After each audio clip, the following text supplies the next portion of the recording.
take it over from here. He's brought, obviously, lots of stuff for show and tell, which is great. And I think he's going to talk, and I'm going to try to keep up with him, although we're not going to follow these pages one by one. I think you all you should have these. But if we have to refer to a diagram, we'll do that. But Jody? Good morning, everybody. There's a few things that you need to know. My name is Jody Usher, like you said. I'm with Merrick Consulting. I owned and operated Edifice Consulting for years. About 2 years ago, I sold Edifice to Merrick. Merrick's out of Marietta. I still run the operation down here. We're like a wholly owned subsidiary of Merrick, which brought a lot of capability to Edifice and lets me work 3 days a week. So working 3 days a week is nice. That's 3 Saturdays, 3 work days, and a Sunday. I highly recommend it. I've been doing this since 1991, and it's gone really well. I want you to understand two important things. Number one, I work for you folks. We're employed by you. You pay us. We don't sell material. We don't sell. We don't do roof contracting work. We don't do anything but represent you. That's what we do. If I make a decision or I say something, I think it's in your best interest. And it might not turn out to be, but at the time, at least I think it's in your best interest, and that's what we do. So anything I tell you, there is no ulterior motive.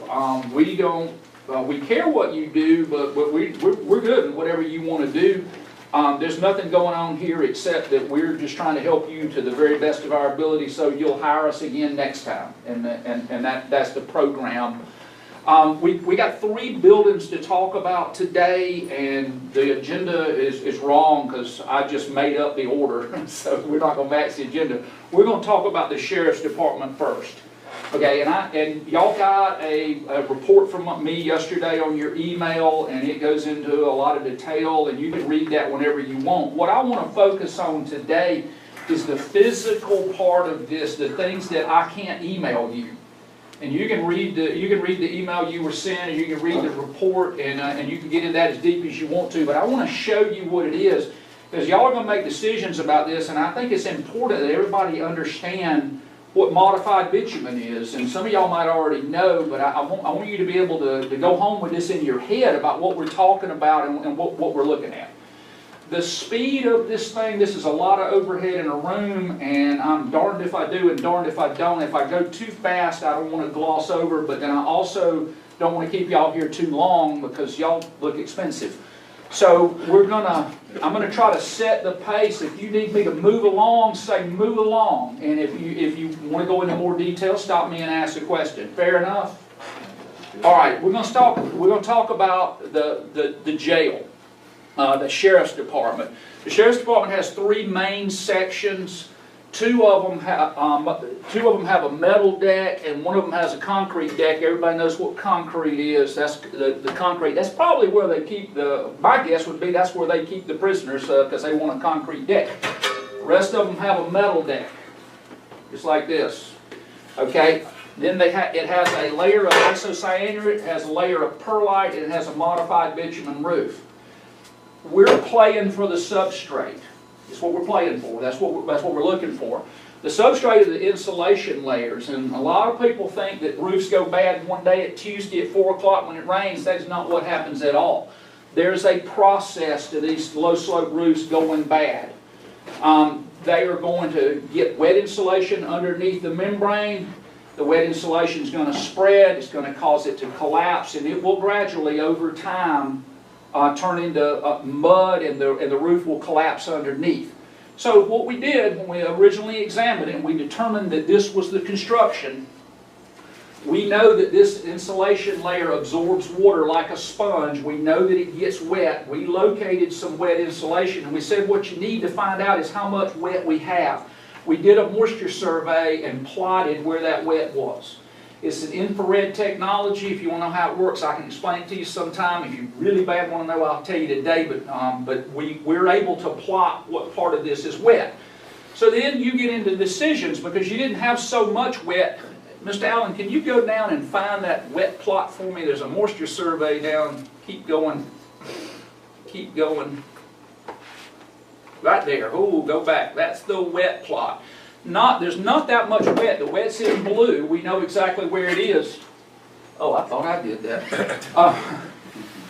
What you can do right now is cut this down to the deck in the blue areas, remove this and infill it again. So we can get rid of the isocyanate, we can get rid of the wet perlite, get rid of the wet roofing, infill it all with perlite and put enough, we can either put new roofing back, we can put that back and tie it in and then do it again in a few years and keep monitoring it, and you can get out of this for, I think, $40,000, $60,000, the numbers are on the front of that. Or you can cut this out and put a new roof over the top, and that's called a retrofit, and it's a perfectly legitimate way of doing it.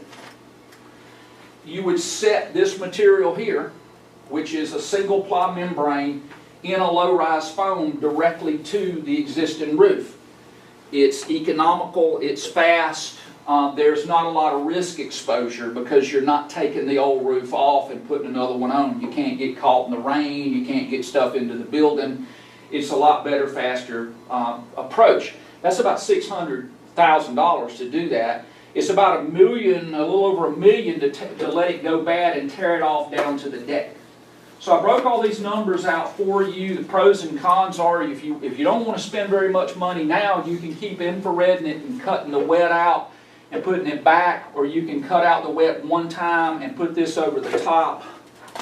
And this is basically what this is. I'll pass it around the room and let you touch it if you'd like.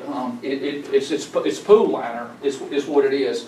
Retrofitting or putting a roof over the top of a roof has a terrible reputation because it's misused a lot of times because they don't do the moisture survey and get rid of the wet. So they go over the wet. It's a way of getting a competitive advantage for unscrupulous contractors. Done properly, there's not a thing wrong with doing a retrofit. It's a good deal. You also do not have to meet energy code if you inflict that upon yourselves, and y'all as the government can do whatever you want. But for me to make energy code, I've got to add R value. I don't have to do that if I retrofit it. So it's a really good approach. They're broken down in the program that I gave you. The letter on the front tells you what we think's cost is gross order of magnitude, which is my best guess, taking out 14th decimal. Make sense? All right. So this is what we got. What's the estimated? On the retrofit, how much life do you give it that? About the same, it's the same warranty period as a re-roof with a little more lawyer talk and fine print, a little more exclusion.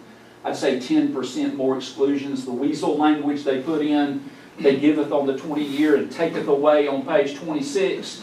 There's a little more weasel language on the retrofit because they're going to say, well, we don't know about that. So.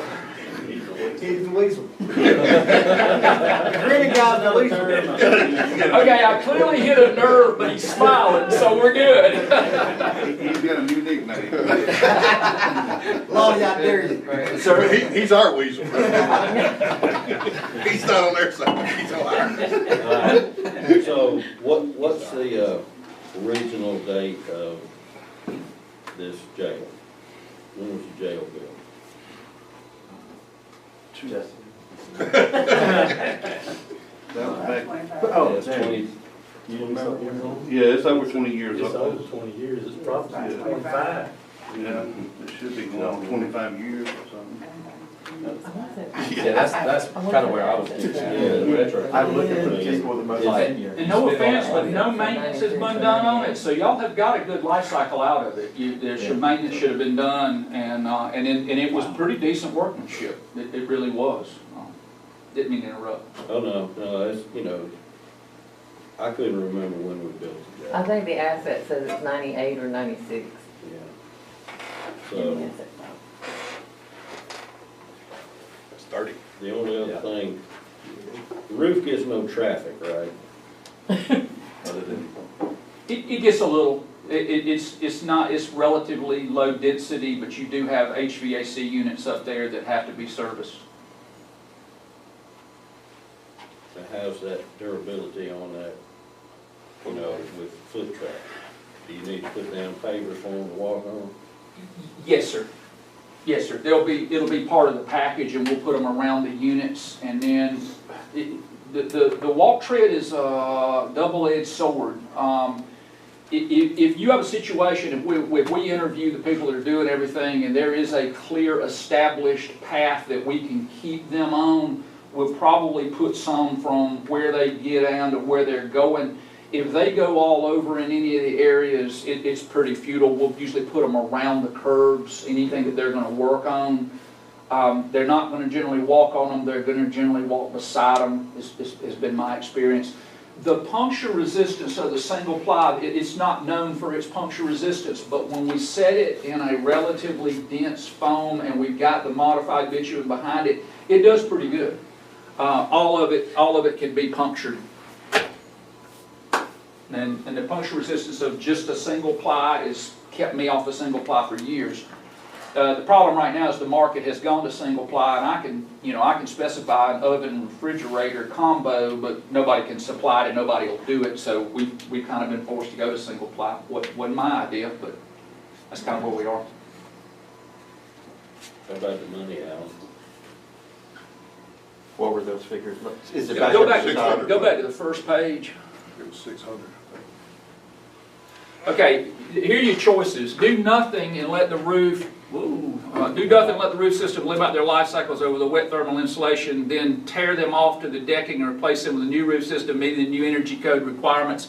No money now, about $1,990,000 later. So within 5 years probably, you're going to spend $1 million because we're going to get to that point. Because we're kind of on the downward spiral now if we don't do anything. The second option is abate the wet insulation and roofing and replace in like kind, allows the roofs to live out a longer life cycle. That's $40,000 now and more cost for scanning and abatement, and then $600,000 to retrofit.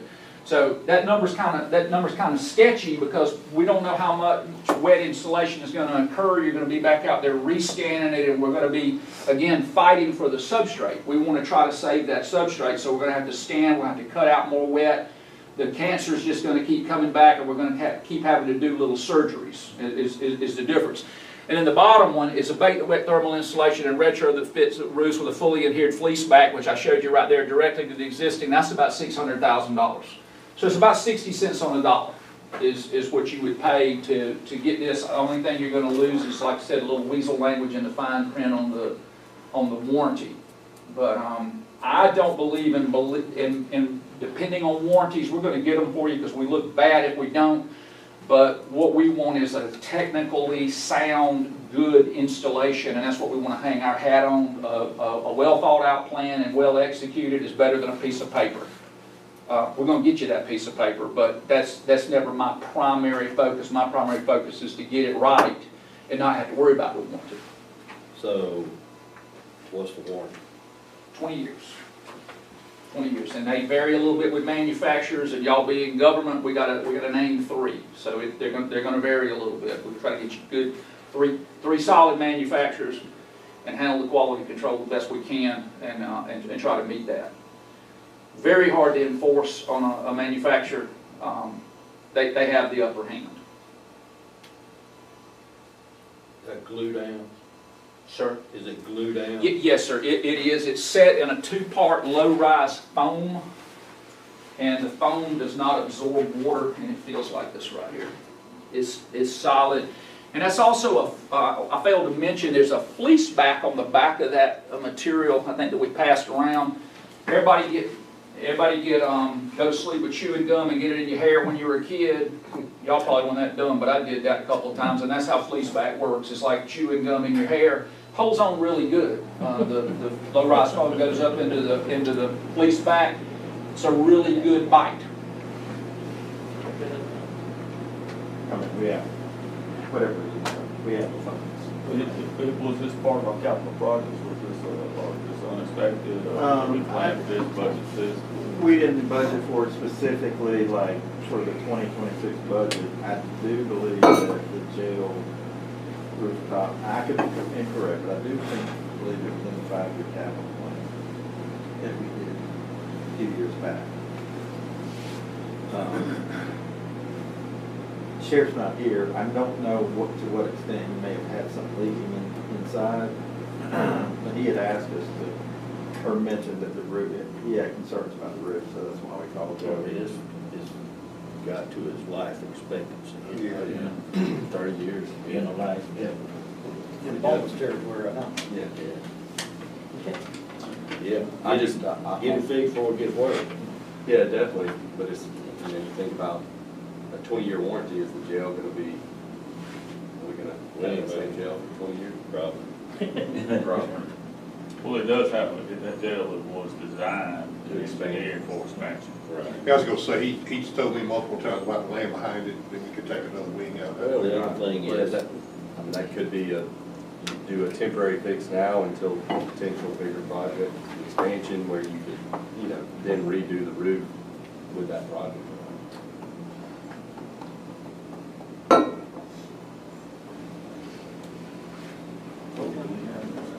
yeah. That's a hope. Yeah, well, Yeah, you know, I was gonna say, the last couple of times I've been out there and talked to him, he wouldn't, I mean, it wasn't like they were at capacity or anything. Which now our sheriff does a really good job of that. He gets them out of there. the Justice Center. The helps. Justice Center, the judges have helped a lot of that, Move 100%. them out. Yeah, Yeah. he's done a good job. Yeah, the problem with the temporary fix is every 6 months it could be the That's right. same amount. Yeah, that's right. Yeah. Okay, let me jump in for just 1 second. The thing with this style building, and I emphasize that we do a lot of surveys in like Middle Georgia State. We manage 480, I think, roof sections for them on 4 campuses, and we're always keeping up with it. And this is something I often explain. This roof right here and this roof right here, the way this is laid out and the way this is done, they have nothing to do with each other except they happen to be next to each other. The condition of one and how you manage this one and how you manage that one they have nothing to do with each other. Independent sections. If you built on out here, the only way that would be a really valid concern for me is if one of the sections was super small. We would manage that a little bit different because you're not going to get a very good bid to do something that little, and you'd want to tie it in with something else. But you have more than enough square footage to interest even the most high-end roofing contractor with any of these sections. Either one of these, we could get people out and be interested in bidding it. So I wouldn't get too caught up in that. I would, it of course is a fine point and we need to take it into consideration, but I wouldn't go too far with it because they are geographic proximity is all they really have to do with each other. We could do anything we wanted to do on this one, have nothing to do with that one. And we often see that. But you got water on both of them. Yeah. Yes, sir, there's going to be some water. Yeah. Yeah, there is. Thank goodness. Mother Nature come in here and make you do something. All right, you wanna go to the next one and then kind of look at them all? Yeah, he's got it all here. Yeah, we can look at them all together when we get done. Sure. And this is a breakdown of where the wet areas are and exactly what they look like and ad nauseum. The Drake building, I think this is the,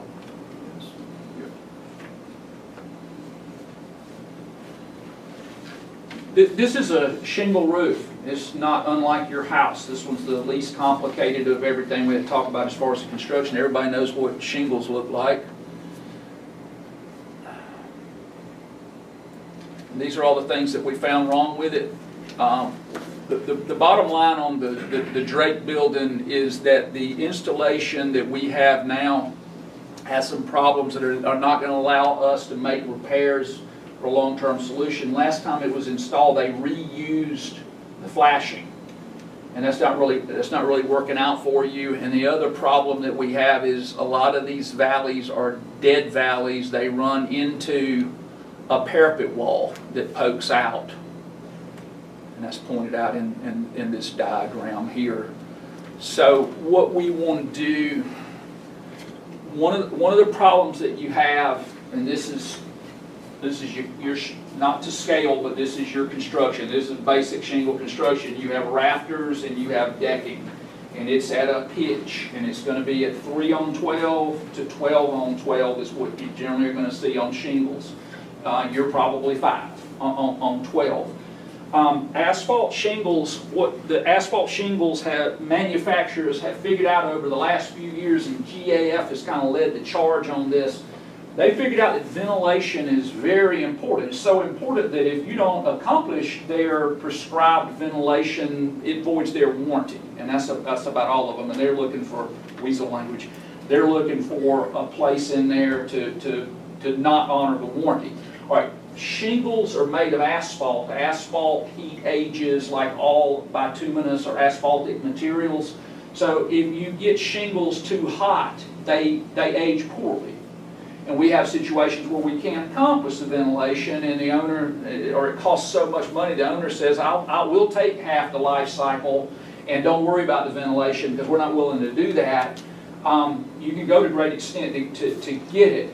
You don't have any right now. You got soffits that are ineffective, and you have ventilations. You have large vents. The way they built buildings back when this one was built, they didn't understand the airflow. But what we understand now from the shingle manufacturers' research, number one, we need to introduce air down here, and we need to bring it out up here, and that's usually involves the ridge. So we want air coming in at the soffit at the perimeter.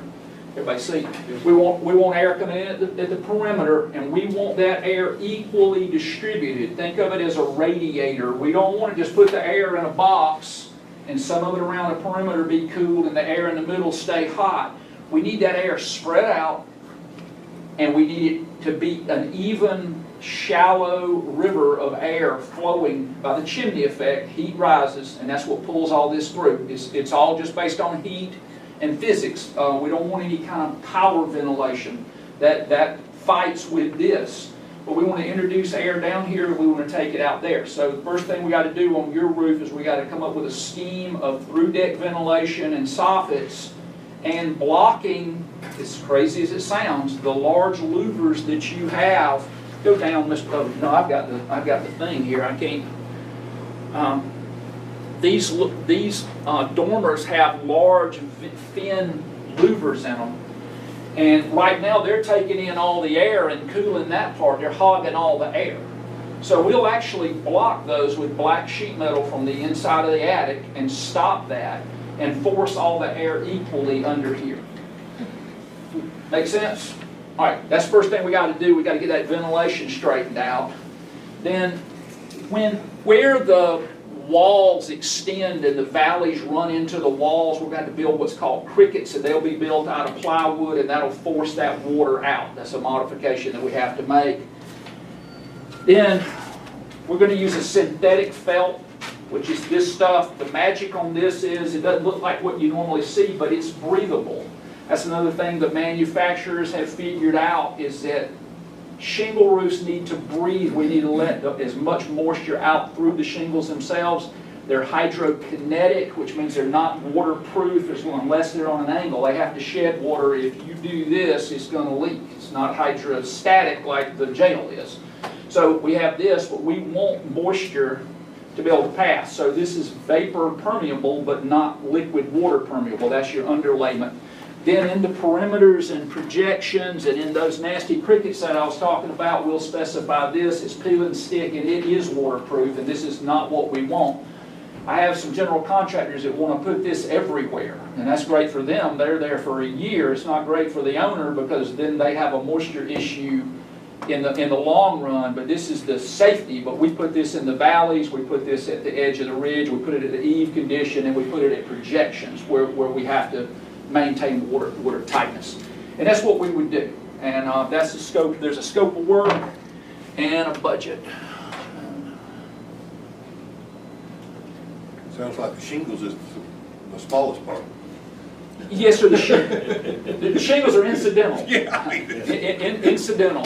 So we replace the existing roof system with a replacement laminate asphalt shingle. Laminate shingles are 2 pieces. A 3-tab is 1 piece. The difference in the cost of what you get in return, we don't even consider 3-tab unless you're going to tear the building down. We would go with the laminate shingle. I'll show you some more on that in a minute. We're going to install an appropriate underlayment for the conditions we just talked about. We're going to do an alteration of the details to facilitate ventilation and drainage, including discontinuing the existing louver air intakes and add air intakes and discharge to maximize equal distributed airflow. And we're going to add, Mr. Paul wants, where did he go? There. We want gutters and downspouts. because of what's happening with the water running over the edge. So a reasonable construction order of magnitude for this project including contingencies, $160,000. We got to worry about bad decking, we got to worry about what's going to happen when we tear it off, and that's what we get. So it's a lot of money, it's a commercial job, it's a pretty good sized building.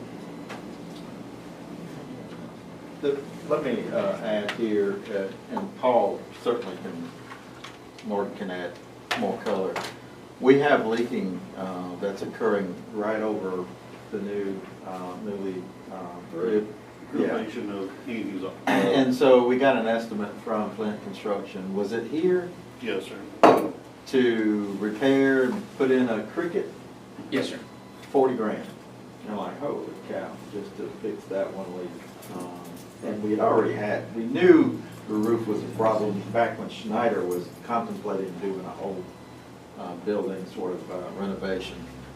I might spend $40,000 to fix that when we have potentially other issues with this roof, as we now can see.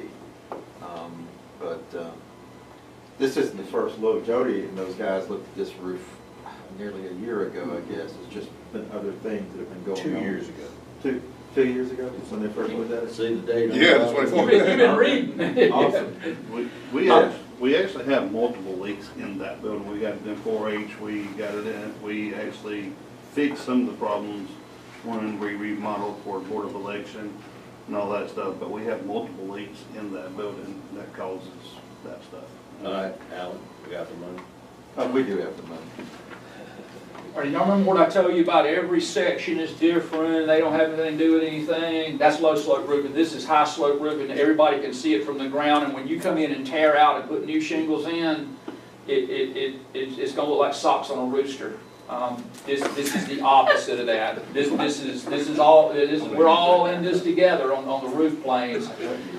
We always get attic stock for y'all. It's one of the things I pride myself on because we're forward thinking. We get attic stock. We force the contractor to leave you a few bundles of shingles so that they'll match, that they won't, because it's going to weather over time and it's still going to stick out like a sore thumb, but at least they dimensionally will fit, but they're going to look rough. So when you start ripping and tearing up here, don't expect a lot of cosmetic. It's not going to work out cosmetically for you. It's kind of all or nothing on shingles, asphalt shingles. Any warranty on this, Jody? Lifetime plus 10,000 years and anything you want to hear, Mr. Paul. That's the way it reads. Until the Weasel language. Weasel language. Yeah, it's a lifetime plus a million years. Whatever you want to hear. We have no idea. No idea. The warranty situation with shingles. I understand. I've been doing this since 1991, and I can tell you, I have no idea how long the warranty's for. Forever. Unless they can find a reason to avoid it.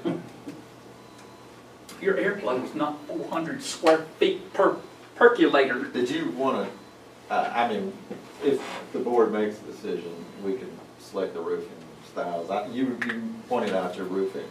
That's a different animal. Okay. That's a different animal. Okay. If you go by the auditorium, we did the back of the auditorium in some, if I were in charge, and I'm not, but if I were in charge, I would just match the auditorium. I would use the shingles, the shingle, the appearance. I would make the buildings match is what I would do. So you go by the city auditorium, I bet y'all go by there every day. But I would look at that, and if y'all are okay with that, we'll just specify that again and rock and roll as a laminate shingle. And I don't even remember which one it was, but it worked out really good. Did it not? Yes, sir. All right. Had no leaks. Shouldn't the new construction help with, like the power bill, the AC unit? You don't think so? Not this one. No, sir. There's no insulation, no R value added. I just know that building's really hot. We got insulation up there? No, sir. Not up in, and now where the ceiling grid is, the drop ceiling, yes, there's insulation, but as you go through the ceiling grid and go up in that, But the attic air, it's a two-layer thing. But to your point, the ventilation will help. Well, that's what I That's was what he's asking. saying. Oh, you said R value. Yeah, he's talking about the ventilation. But yeah, you do you have do. insulation You do. above the ceiling top, Do. but you don't have it above like spray-in foam or anything like Where all that. the heat is. Yes, sir. Yeah, but with what you're proposing doing, that should help the It will help, but I don't want to oversell it, because it's Well, I not, understand. it's not going to be a lot. Not going to be a lot, but it won't make it any worse, for sure. But what I think what Mr. Paul's saying is, if you had the insulation up in that top part of that, where the roof, the shingles and everything is with the airflow, kind of like spraying foam insulation, it would help with the energy power and everything. And it will absolutely destroy your shingles. Yes. It will trap heat in the shingles and it'll counter everything I was saying about the That's ventilation. what I was talking about. I'm talking about blown-in insulation or something like There- that. there you Not- go. Not foam insulation. Okay, and I didn't mean to chew you out over it, I'm just, Yeah, no. we had acres of shingle roofs at Fort Benning, and they sprayed between the rafters, Corps of Engineers sprayed between the rafters, and bless, it looked like, in 5 years, it looked like bacon. It was just, we were scared to walk on some of it. And we just had that issue because whoever put the spray foam up under the Drake building, we just replaced flooring in one office. Yeah, it doesn't let. Well, we had termites. So we had termites and everything, but Yeah, whoever's. Yeah, sure, it gets moisture up there. Exactly. Termites love moisture. Right, so we just replaced the flooring in the Drake building because of the spray foam. We got any kind of termite contract? Yes, sir, yes, sir, we do. Now. Yeah, now we do, now we do. So, you know, that's just the roof, but if we did some blow-in insulation or something, that'd save the energy a lot. Plus, there's hot spots in that building, you know. And I know exactly what he's saying about, because there's certain parts of that building, especially like in the hallway, you walk through there, you can feel the Heat wave. The heat wave is crazy how it works. It's very uneven. Yeah, it's uneven. Well, Mr. Jody's looking, I will tell you, and most of you know this, if we take on a project, and you guys approve it, then my recommendation is let them do the driving, because when he writes up a RFP, it's 100+ pages long. I've never seen anything like it, but he covers every angle, and I don't remember his exact words, because he can spin it a lot better than I can. He says, you just don't trust roofers, that's why you put all this stuff. No offense to anyone, you know, but he just said, look, that's why I put so much detail that these guys have to commit if they're gonna get a project and force them to look at it. And then they do the project management as well. They come out, they inspect, they look. We saw that happening with the auditorium.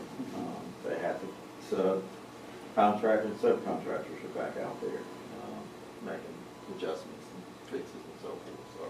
So And it's yeah, and I think his fees are very reasonable.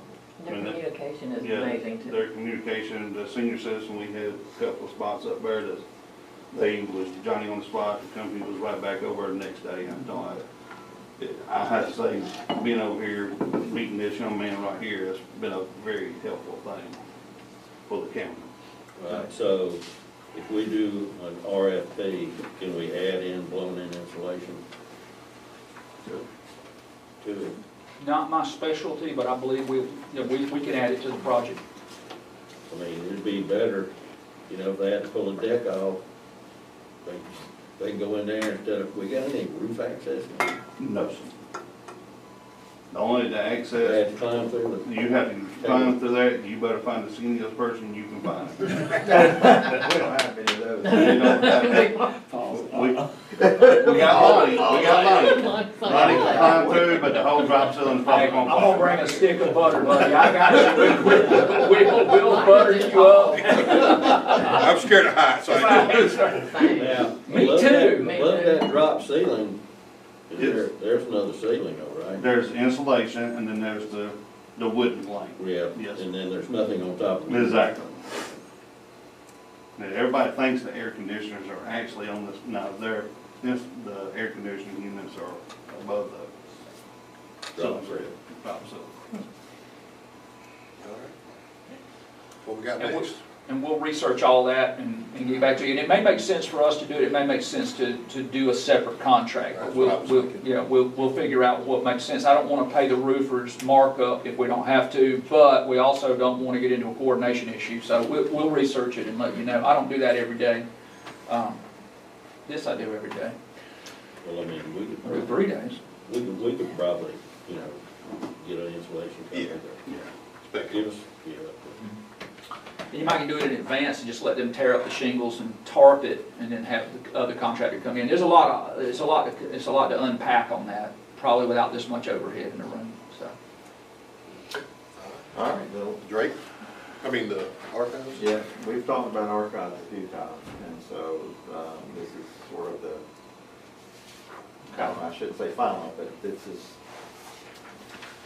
one last look at it and some options for you all to consider. And I know that Jameson had sent Lonnie and me an email just expressing what what is the board? Historical Society and Archives Board, there's an archives. The archives board, yeah, advisory board. Yeah. They really want us to go back to slate, but, so. And, you know, in the interim, we did the soft wash and everything so that we get the. Algae, moss off of it and everything. Yeah, so they could see the true condition of the slate. So they did all that and. What happened was, What had happened? ma'am, I said, what had happened? what had happened was, we went out and inspected this, and we were told that the Archives Board had been told that the slate could be removed and reinstalled, and that is a thing. It really is. We did one for Mercer last year, one end of the building. We took the slates off. We put a correct underlayment where there wasn't a correct underlayment, and we put it back, and that can be done. So we attempted to do that on this facility. We looked at doing that. We ran into a lot of problems. The first problem is when we first started looking at it, it's covered in algae and lichens and mildew, and we couldn't really, it was so much that we couldn't really see the condition of the slate. So we asked that it be cleaned, and then it got cleaned, and so you see the top, we had no idea it was green.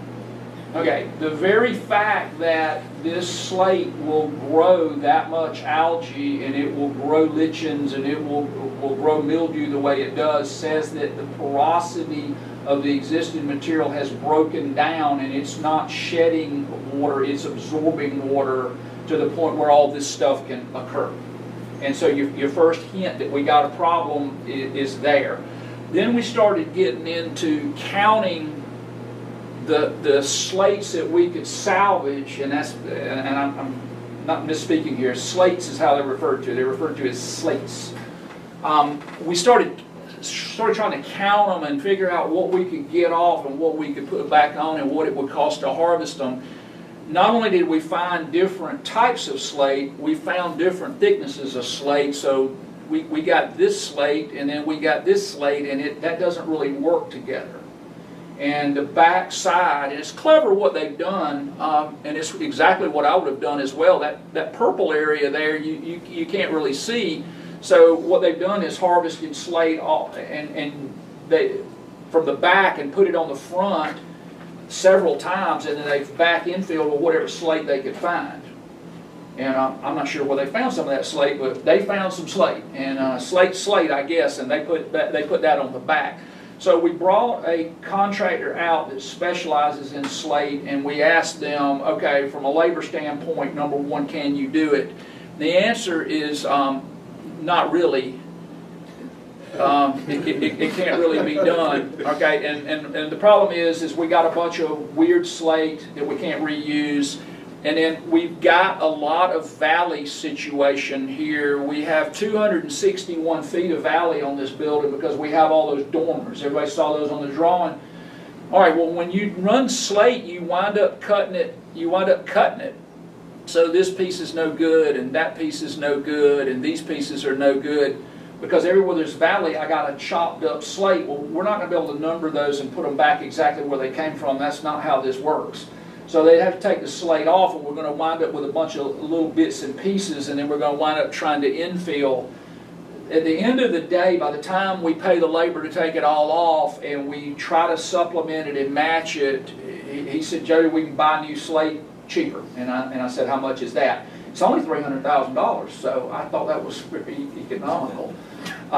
Slate is very expensive, and we are fine with doing it if y'all want to. This is Newton Hall at Mercer University. That's $1.38 million, I think, and we just got through doing it, and it is stunning. If you're ever in Macon and you want to see it, it is absolutely stunning. And that's an underlayment that I was telling you about. That's a deck overlayment. This is a toe board with the slates, and we literally just got through with this job. It got archived, I think, last week, and it is something else. And this is what it looks like. It ought to be. Yes, sir. Yes, sir. That's what I said. And the president of Mercer said, we want to do it. And I said, you do? Seriously? But this is a slate. And you can see how I brought two more, but they are all absolutely uniform, and they are absolutely beautiful. And this would not necessarily be the dimensions of yours because your building is smaller, but that is slate. And I think this comes from Spain. And it's a beautiful product, and it will last thinking forever. We get the right underlayment under this. I will never see Newton Hall re-roofed unless somebody well, I shouldn't say it here, crashes a plane into it. I'll probably never see this done again. But bad choice. I'm sorry. But this is a slate, and this is how that is done. And I want to let you know that we are fine with doing it, and we're ready when you are. I do not have a bias in this. However, we have one side that wants to slate, and we have another side that wants to do a shingle. Now, I'm going to show you the sample board of this shingle, but I'm going to forewarn you, and I'm going to tell you one little war story. I'll try to keep these to a minimum. 99.9% of the time, anything happens at my house, my wife gets whatever she wants. And if whatever she says, that's what we do, and I don't have a problem with it. And there's a certain dollar amount that goes with that. But I'll let her pick whatever she wants. I picked a green shingle for our house because we have white vinyl siding and we have a lot of beautiful green trees behind the house, and I got the sample of the shingle, and everybody said I was crazy. Because if you look at the shingle, it looks like leprechaun, it looks like John Deere green. It's what it looks like when you're holding it and you're looking at it. And my wife said, you have lost your mind. We're not going to have leprechaun green on the house. And I said, baby, it's not going to look like leprechaun green. I promise. And she said, it looks like leprechaun green. And that's because you're looking at it right here. This is this imitation of slate. And I'm not trying to sell you all this stuff. I just want to explain to you how it works. It's optical illusion is what it is. From a distance, it looks like something different than what it looks like when it's up close. Now, it looks like Fido's hiney when you're standing on it. I tell you, it's not all that attractive. But from the ground and 50 feet away, it's a fair fake slate. It is. I'm gonna look at it and tell you it's not real slate just like that. But the average normal person is just not going to really know the difference as much. But y'all have to make up your mind on that. And the cosmetics of the thing I encourage you to do, and we can arrange this if you want to, is a field trip. You need to see this applied on a big, nice house. And, excuse me, Certainty will certainly give you the name of one in Thomaston. You can ride by and look at it. And that's what I want you to do is if this decision is going to be made on aesthetics, if that's the driving thing and you want to see what it looks like, don't go by what I'm about to show you. We'll get you the address and y'all can ride by and look at it. And don't look too long though, you'll get arrested. We've had that problem. Got some binoculars looking at somebody's roof. This is what it looks like. And that's kind of what you're going to see right there. And you're very close to it. And so it's not going to look quite the same, but I'll let you look at it and feel it and touch it and whatever you want to do. It's just an extremely heavy,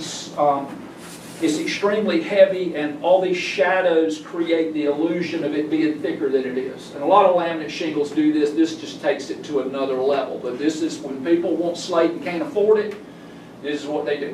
And I'm all for it, and unless y'all say well, I'm against it, then I'm against it. And then the slate is the same thing. I'm whatever page y'all are on, I'm on there with you.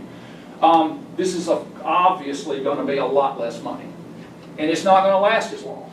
It's probably going to last longer than all of our careers, but it's not going to be anything like the slate. And I don't know how much sway. Y'all want to see this? So it says lifetime on plus 10, plus 300 years. It lasts for. And then turn the back around, see all the language on the back. Weasel language, Yeah, yeah, we got weasel language. And let me just add one more thing about these shingle warranties that they don't tell you, that I tell you. They tell you that this thing is gonna last forever. And then I asked the rep, how long is the mineral granules gonna stay on? And he's like, what do you mean, how long is the mineral granules stay on? Well, the mineral granules are what give this shingle its color. And it looks like, you're in construction, aren't you?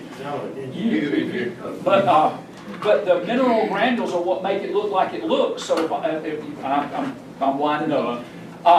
But if the mineral granules go away, this doesn't look like this anymore. It's all just black and looks awful. Well, does that mean that they're going to replace it? No, it does not. Did it leak? Is it still on the building? Is it keeping the water out? Then we're good. There's no cosmetics to it. So I think these lifetime plus 3,000 years, the owner is going to get so sick of looking at a black roof that they're going to replace it on their own. And I think that's what they're betting on. That's what I think the way this game works. But probably these shingles will be up there for an awfully long time, but they're not going to look like they look now. They're going to look, it's just going to be a black roof. Is what's going to happen. So it's going to have basically the same as a standard asphalt shingle. Yes, sir. Nothing different, other Yes, than a little bit of cost difference. Yes, sir. I could make this 1 inch thick, but that's not going to keep the mineral granules on there. They're eventually going to weather off, and then you're going to become unhappy with it, and then you're just going to have to tear more shingle off when it comes time to tear it off. And that's what's going on with that. So 300 for the slate, and we had a number. Oh, I've got back control of the mouse here.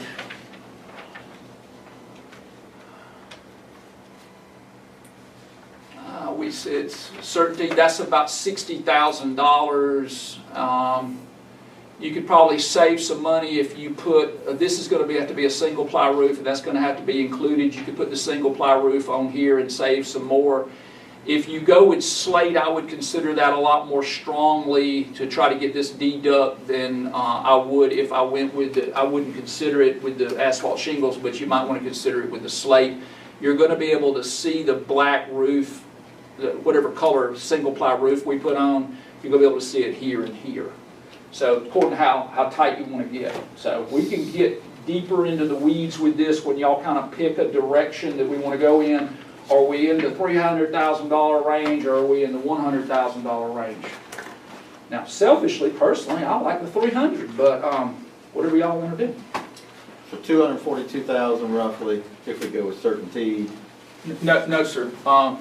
58,000. Use fiberglass shingles to appear like slate. You deduct $58,000 If you go with that stuff. Right. You deduct 58 from the 300. Yeah. So slate's 300, the other one would be 242. Right. Well, So they for gotta take our, all what that- is the standard gotta take all that shingle? Yeah, what would be a standard shingle What's cost? the standard shingle that we're gonna put on? I'm gonna be honest with y'all. I'm gonna accept responsibility for this. I put this together as quick as I can. I'm not sure about these numbers. Yeah, you better. Well, the thing about it is, you gotta take all that slate off. That's true. Yes, sir. That's true. But I want to confirm these numbers and get back to y'all. And I apologize for that. I thought I was reasonably ready coming in here today, but I've got two different contractors. And I had one contractor, the slate people gave me the numbers, and then I went back to a contractor that is a better price on a normal contractor that doesn't do slate for a living. And I think I got a better number than that, and I will send out an email just as soon as I get that straightened out on the numbers. Yeah, maybe put a total for that You're right. alternative instead of. Yeah, I'll clean it up. Like I said, I'm sorry. I thought that I thought I got it. Yeah, Kind of where Mr. Ellington is I think we too. need a price on Yes, just sir. a standard shingle Shapes. that whatever we would apply to the Drake building. Okay. And I'm talking, I think me and Alan had talked about that, and Jody had talked about that, and of course, the advisory board and everybody wants everything. Historical Society wants it to look the same, but at the same time, you gotta look at the money. We got 28,000 pieces. Exactly right. Yeah, you gotta look at the money. That's a lot of capital. Yeah, that's a lot of money. Okay, so we, first of all, I need to clean up the numbers and make sure that I got the right numbers for the certainty high end. And then you also want a number for the, for a standard whatever we. laminate shingle like we did on the auditorium. And then another decision we need to make, that connector, it's in good shape. Do we want to make it match no matter what? Oops, I think I'm going the wrong way here.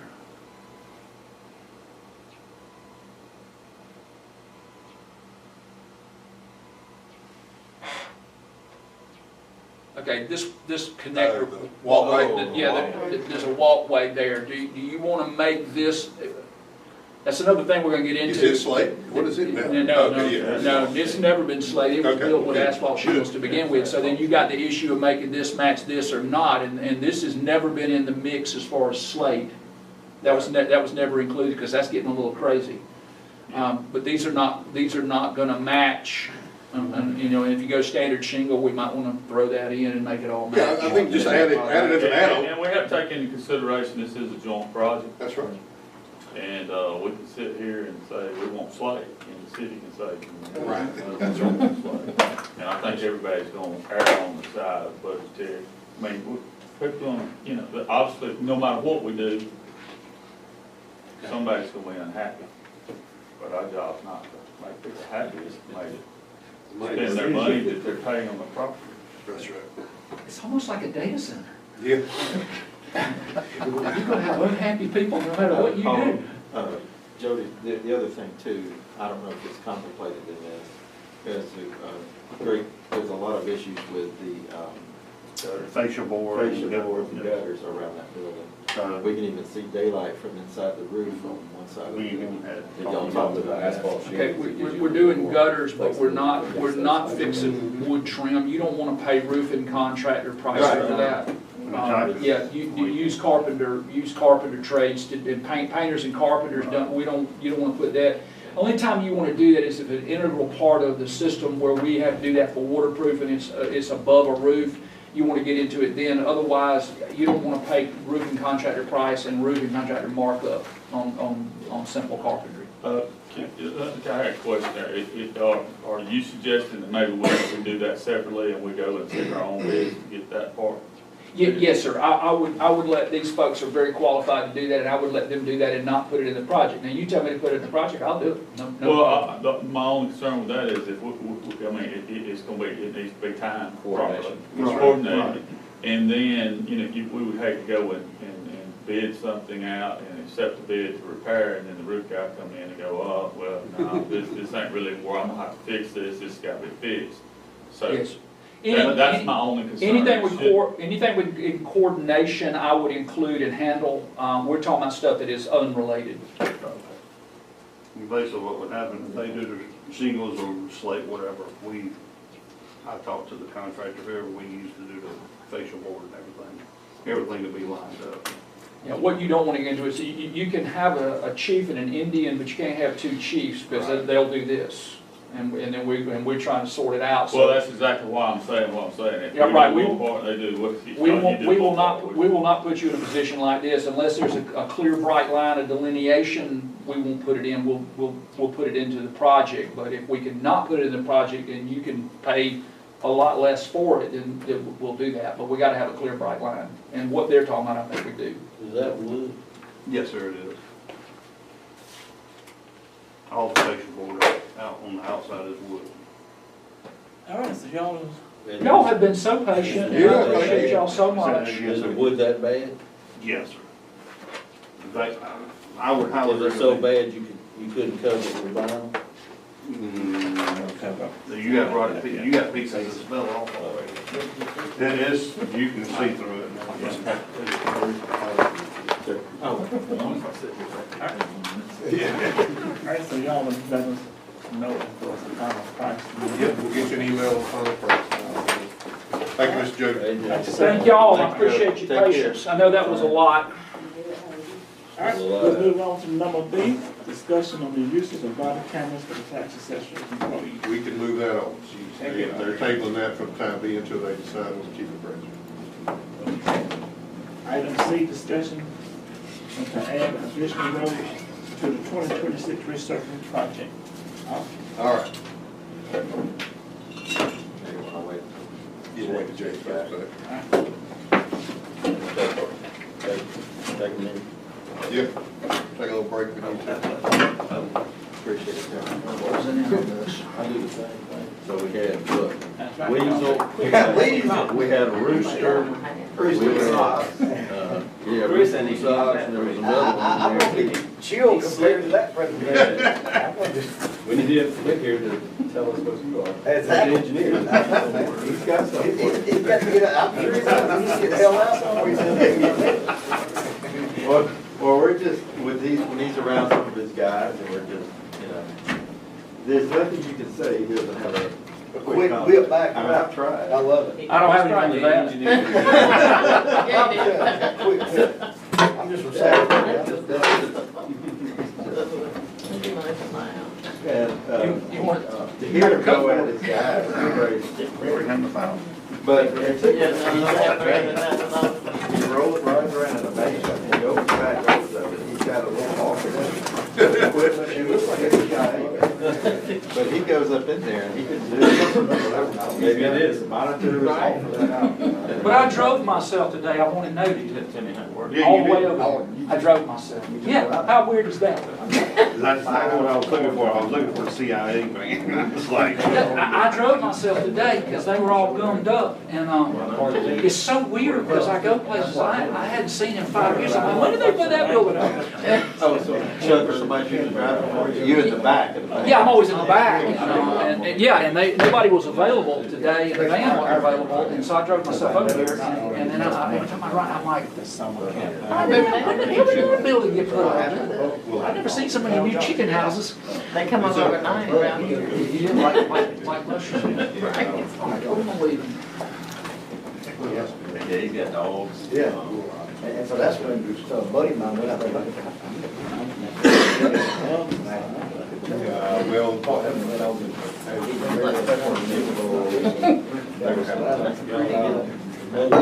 I'm glad I got that. She was too, she curled up like eating her mom ball. Y'all have to rewire all the Nobody lines. said, I came here hot, like from the left, I was all geeked up, I'm like, I want someone to play with me. Is that the green one? Now they're having.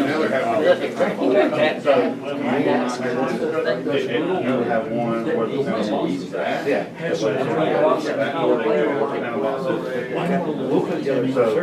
Pretty green as hell. But when you put it on, it doesn't look like that. It does. From a distance, it doesn't look like that, but when you stand on it, it looks crazy. So they Kinda cool looking. whatever needs to be fixed. I'm leaving, but probably something. Somewhat. Good. All right,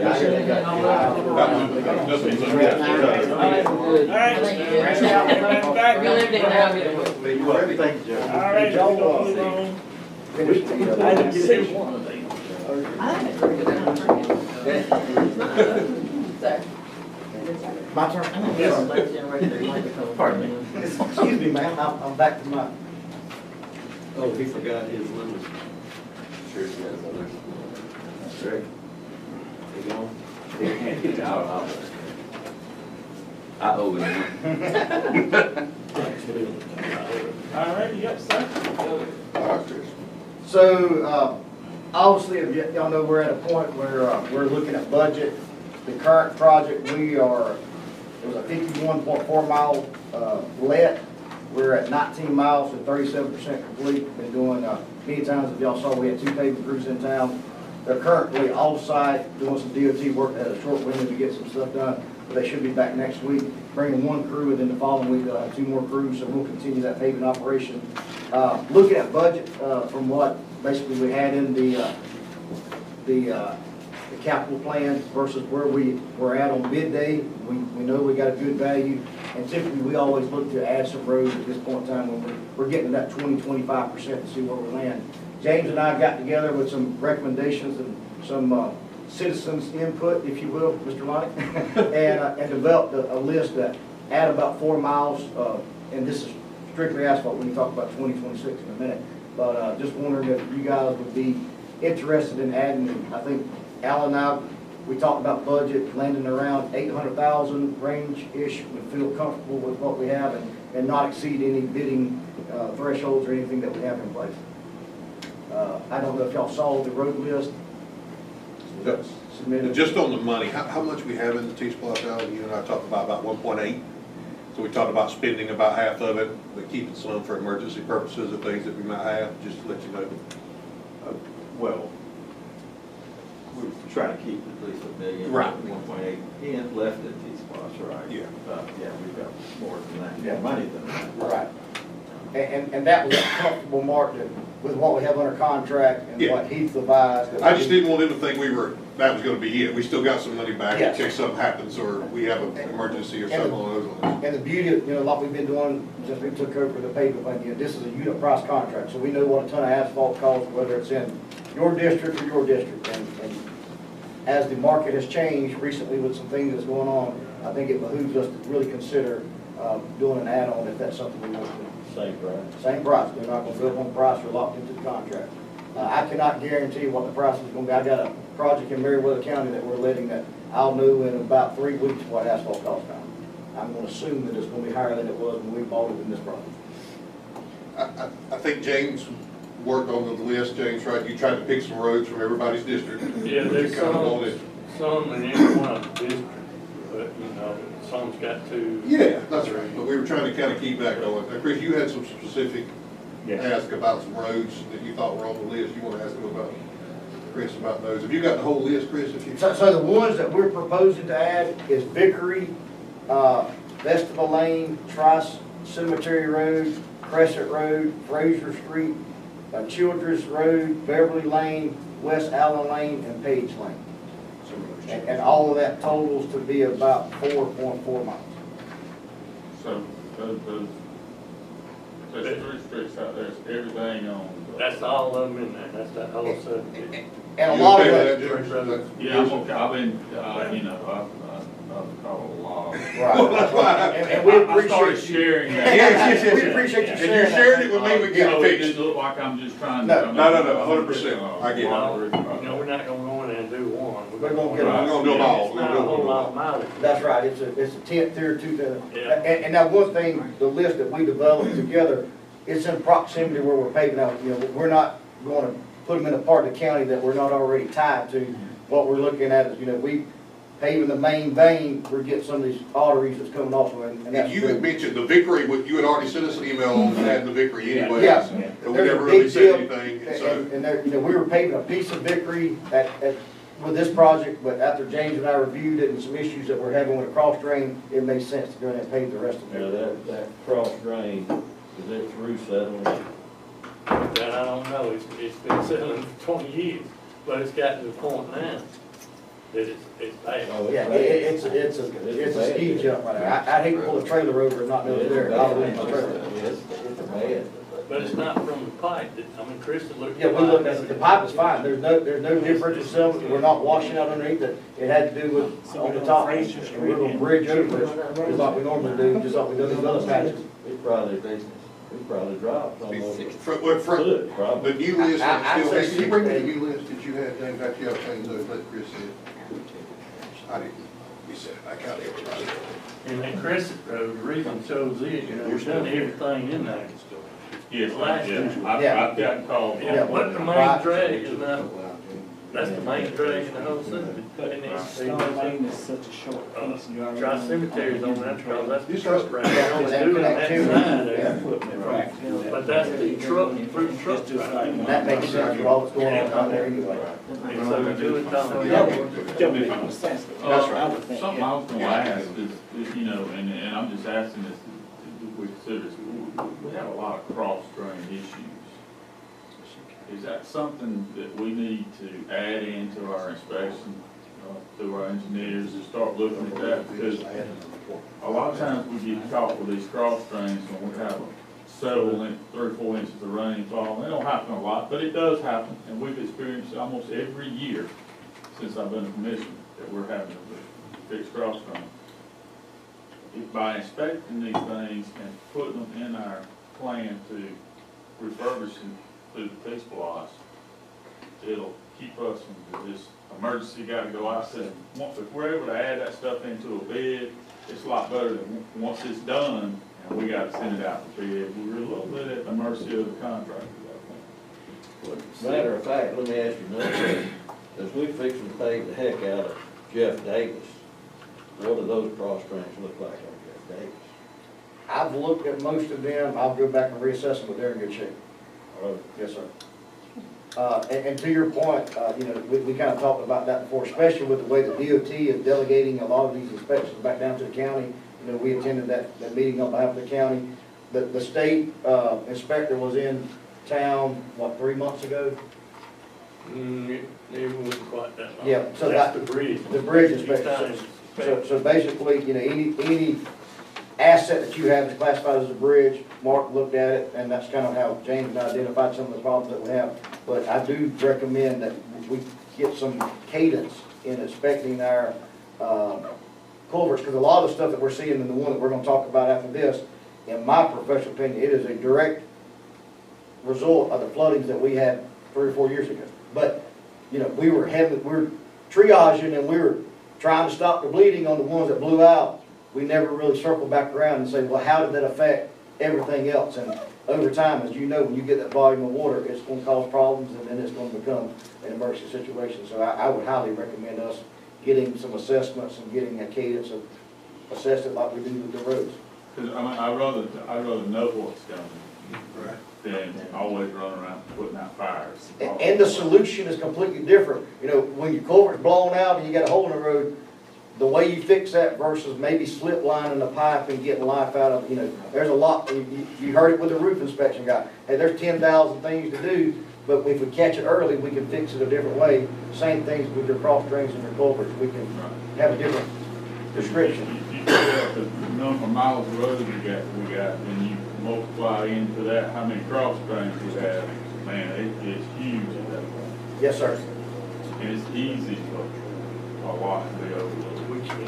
And a lot of it, James and I talked about getting in there as a mode to give us access, you know, kind of basically what we talked about, you know, just following the mowing crews, you know, let them get ahead of us, cut down all the brush and gives us access, because some of these get overgrown and the briars and the thickets and stuff like that, so that's an ideal time to get the best view of what's going on. Is Grand Monde your district or Paul's?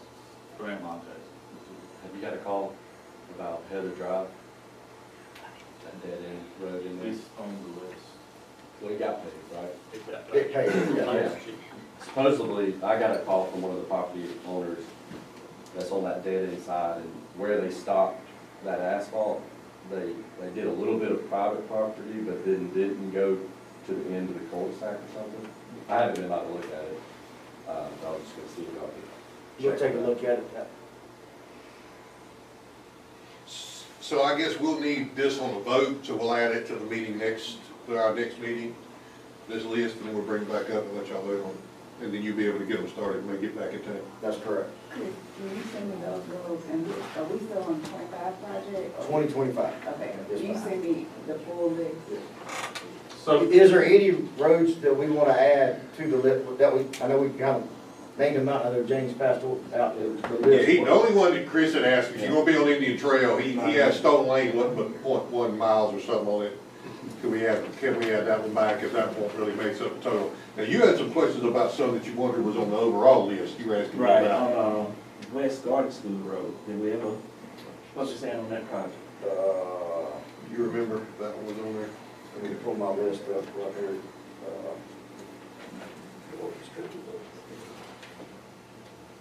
You said West Gordon School? Yeah. It's on the list. It's on the list. It has not been paid yet.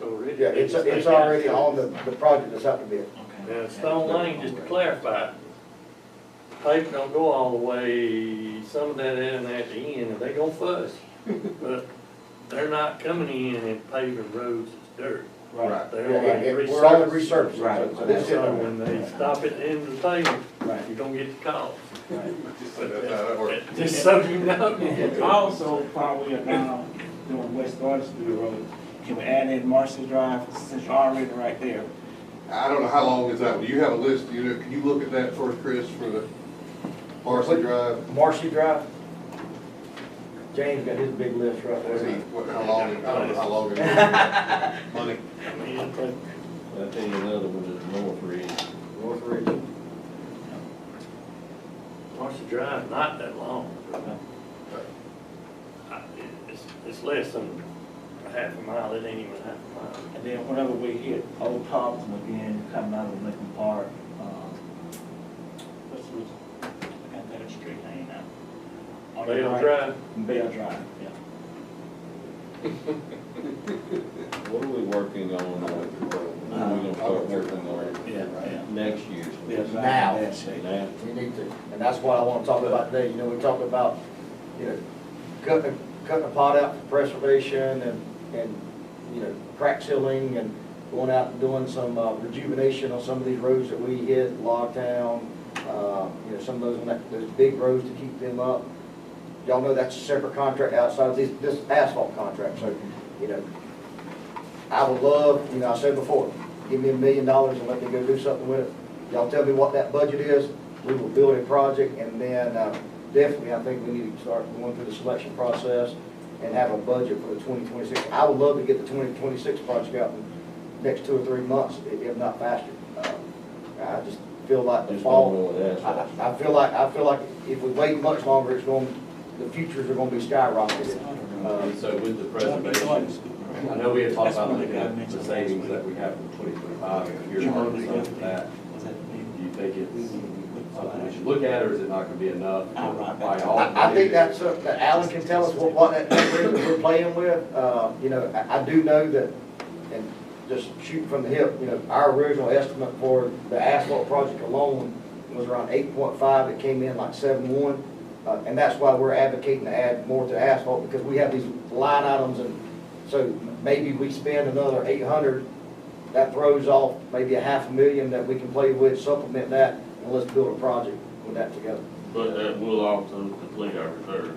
And that's something that y'all, you know, where we at in the money cycle was something that. But we got money coming in all the time. Right. I mean, because it'll be coming in, we just need to look at. And Yeah, one I mean, thing it may that, not make sense to do the preservation out of just the savings, because you may need a bigger. I think to get the value that we want and give some, what I want to do is give a project that's got multiple options, that we're seeing more than just, you know, like we did last time. You know, I want to put some technology out there. I know y'all saw some in Savannah that we can probably incorporate. One thing that Alan did a good job of is we captured the 2026 LMIG money into this project here, so we're funded. So that was good, that we didn't have to kick anything towards that. But, you know, I would love for y'all to start thinking about maybe a budget for 2026 that makes sense, and then we can start building you know, take our road priority list, make some suggestions, and then bring that back sooner than later to get some traction on that project. On the LMIG, when do we gotta turn to LMIG? We've already turned into LMIG for this year, so we'd be, the next cycle will be the 2027. Did we get an Unless announcement? supplemental LMIG may come back out. But didn't we get an announcement in the last week or so on the? I haven't seen anything on the Alan yet about the supplemental LMIG. So we've received a supplemental of $840,000. Great news. Yeah, so. I was gonna say, I thought I saw Yeah, it. because I know we kind of put together some budgets on that, so How many that. miles can you pave for that? I mean, we're, right now, with it's a loaded question, because you know, some gets crack release, some gets patching, but, I mean, we're averaging about 170 a mile right now.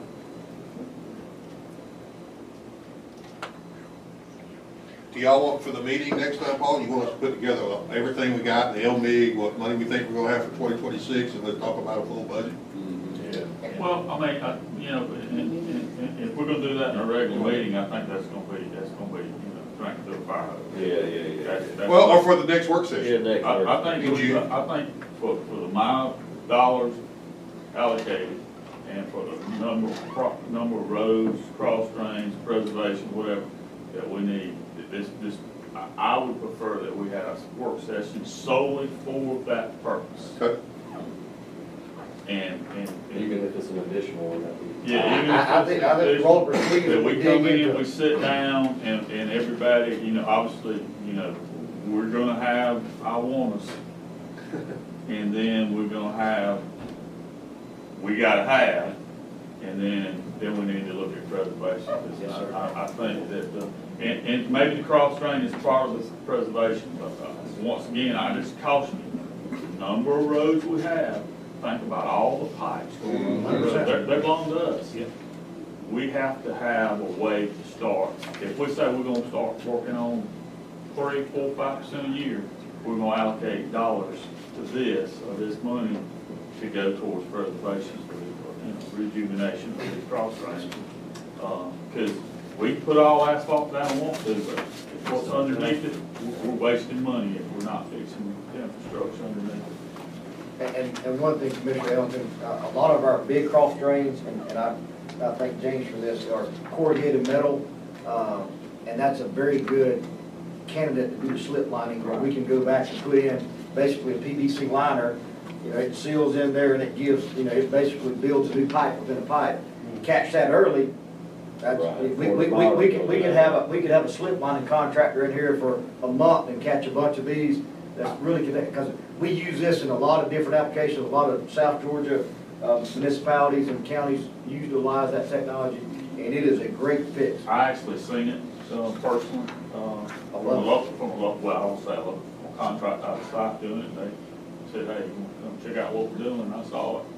It's pretty neat situation. You don't have to repair the roads, you don't have to do all that kind of stuff. As long as the bottom ain't going out. You got to have something where it can't be it can't be completely inverted out where It can be rusted. It can be rusted, but it can have a hole in it. It can have holes in it, but it has to have a bottom. It's got to have structure. That's It's right. gotta have structure. Something here too. If not, it's just It's gonna collapse. it's going to fall down and be mush at the bottom. Right. But I think that's an outstanding idea. We'll advocate for that, and prepare some inventory and assessments and rank them 1 to 10. We'll come up with our standard classification and let that be in our vernacular, just like resurface of the road that's got a pay score of a 60 versus a 30. But, you know, I mean, I'm sitting here talking about this. What do you guys think? I think, yeah, I mean, we need, I think it's separate work. Because I don't want him to go do a bunch of work and then, well, you know, what we'll do. I mean, I'm just saying, I think that's something we need to, we should be concerned about. Well, I think it'd be good, I mean, we've talked about a percentage of like preservation, and maybe now we break that up into even more, so let's say 15%, maybe it's 12% preservation, 3% culvert work, or something like that. And I don't Just know, so we you have have a- we have an idea talk what- about that and tell us what. Yeah, I would say your suggestion. Sure, 100%. Put us, you But- know, 15 But, and another thing that James and I realized, you know, and we already talked about them, I believe, at the previous work session, we've got some bridges that needs a little TLC too. And that falls into that, I'd say bridges and culvert has their inspection category just like the roads do. Well, and I agree, and I don't want to depend on the state, you know, I mean, Well- we're thankful for what they do, but typically when we get for them, it's too late. Well, I know like my Paul previous said, experience. the laws change, they're delegating that authority back to the county, which will be us doing it for you, and we've got to do the paperwork and submit and have it on file. They'll still do their annual, you know, whatever, I think they're on biannual now, every 2 years now. Every 2 years now, but basically, the way the new agreement with DOT is, you know, they want to see the county doing their, and the city's doing theirs every 6 months and prepare a report. You don't have to turn it in to them, you just have to have them on file, and then when they come out here and say, hey, let me see, we have to do it just like y'all had to do with dam inspections and stuff like that. It's a self-assessment. So, yeah, used to, we don't have, we gonna get rid of all those dams, but we can't. But I think getting on a schedule and putting eyes on it, because as y'all know, 6 months can change a lot in conditions. It blew me away with some things that I've looked at 3 or 4 months ago, and then you get 4 or 5 inches of rain, and it changes the whole characteristics of the infrastructure. Because T-Splosh is not all about asphalt, it's preservation, maintenance, paving, and actually includes some equipment. Grass cut, trash pickup. Yeah, there's a lot of things that go into that. And I'll- Trash pickup. you know, the main stuff, for most people, hey, we'll get our roads paved, but I think, we put out a lot of asphalt, and we still got a lot of asphalt to put down, but I think at this point, we gotta start. We don't want preservation, we need to start looking at our bridges, because I don't think there's anybody in this room here that won't tell you, if we have to shut down a bridge, it's a problem. I don't care how many roads paved, if you shut down a bridge, there's a problem. That's access. What, were we paving on Hannah's Mill? Yeah, We did pave them. Yes. Yeah. but, We've got it cut off. It's well yeah, preserved. I got it cut off. They're not going all the way to the bridge. Okay. No, we stopped basically at the last drive before you got into where the big rip stone is, so it's been staged for that bridge replacement project. They'll tie into us. Yeah, it's already on the list, pay, so we marked the line, stop in. We didn't wanna go all the way up, and they Yeah, tear that's that No, up. no, no. Yeah, I went, I happened to drive on that road the day that they were paving, and I was on the phone. Yeah, I was on the phone with him. We stopped at Phillips Drive, that way you can't see. Right. And then on the other side, we actually stopped about 600 foot, because by the DOT markings, this is where, That's where They they gonna pave their aprons that's where there. they, well, that's where they're gonna raise that bridge up. and that's where their tie-ins, that, Are their we done with tie-ins. that? On The Hamilton, city side of it. no, we're just on, Well, one thing we may need to look at is the vet thing there. We had Yeah, talked about.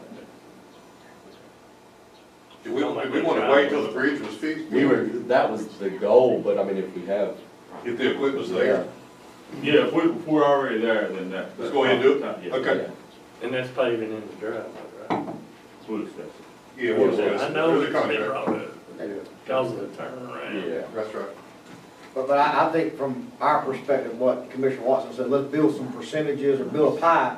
Throw the pie, here's the money pie, these are the way it's cut up, and then we can start putting things in the budget. Well, I think trash pickup, things like that, we need to think about as a sliver of that. Absolutely. pie. And then one thing that we're continuing to talk about is, I know the county attorney is working with our surveyors to get the land transferred on the Thurston well access, and we're gonna get that one paved, at least the access drive paved in this project. Right, is that coming along well? It is, the preacher who I've been talking to, he actually has gone out to Colorado right now, I think, or California, somewhere out west. So, I just talked to him this week about it, to try to put the final touches on it, but we should be real close to getting it done.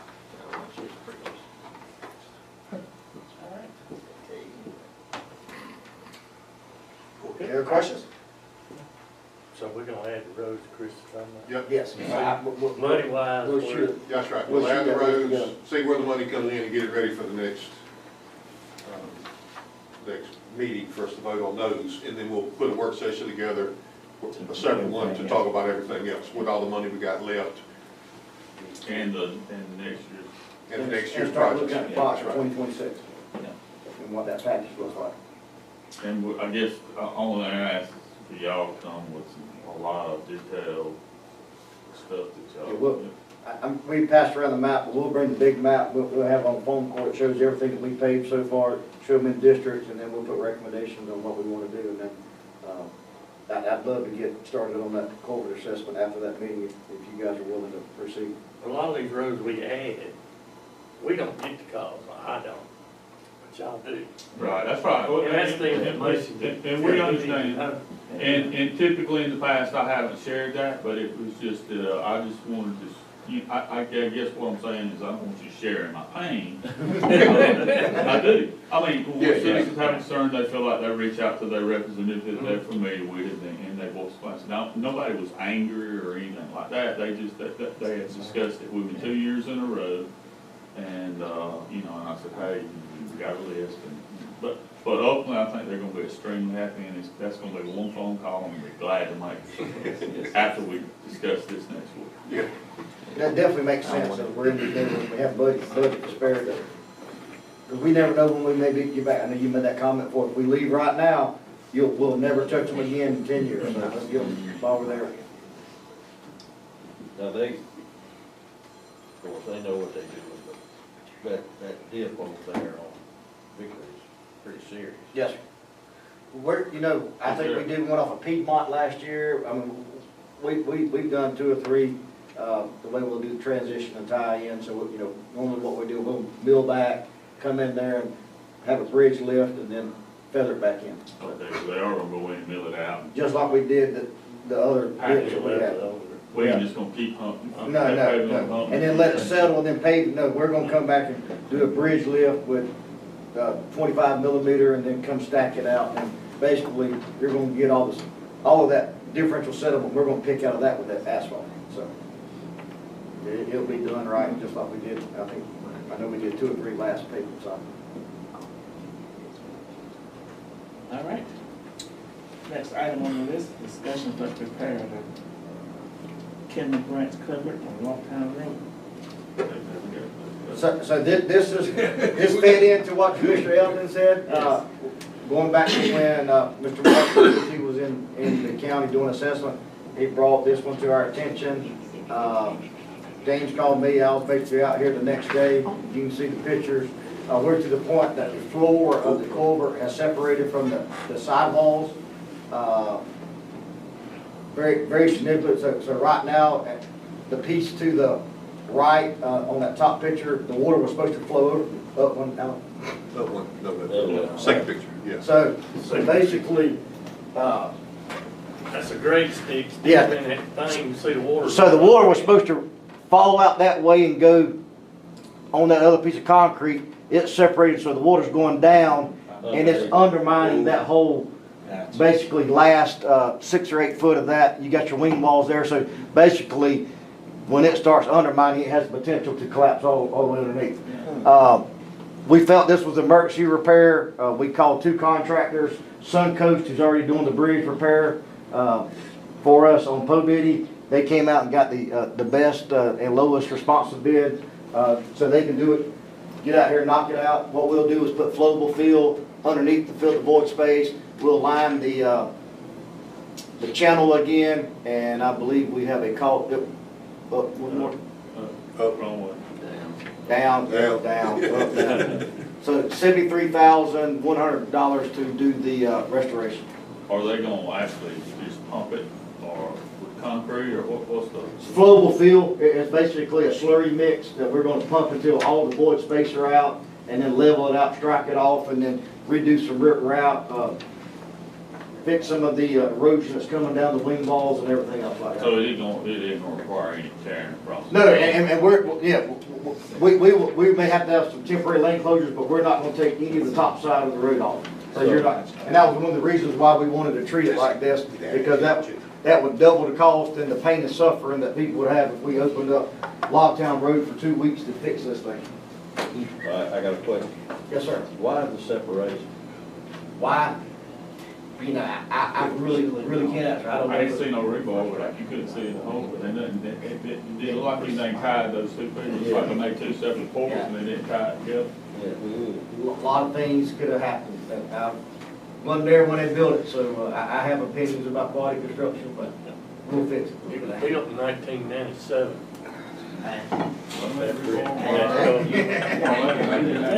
Might have had it on. And then the contractor just. Did drill a core, and, I had the same question. Those 2 slabs should have been at least finger jointed together and tied.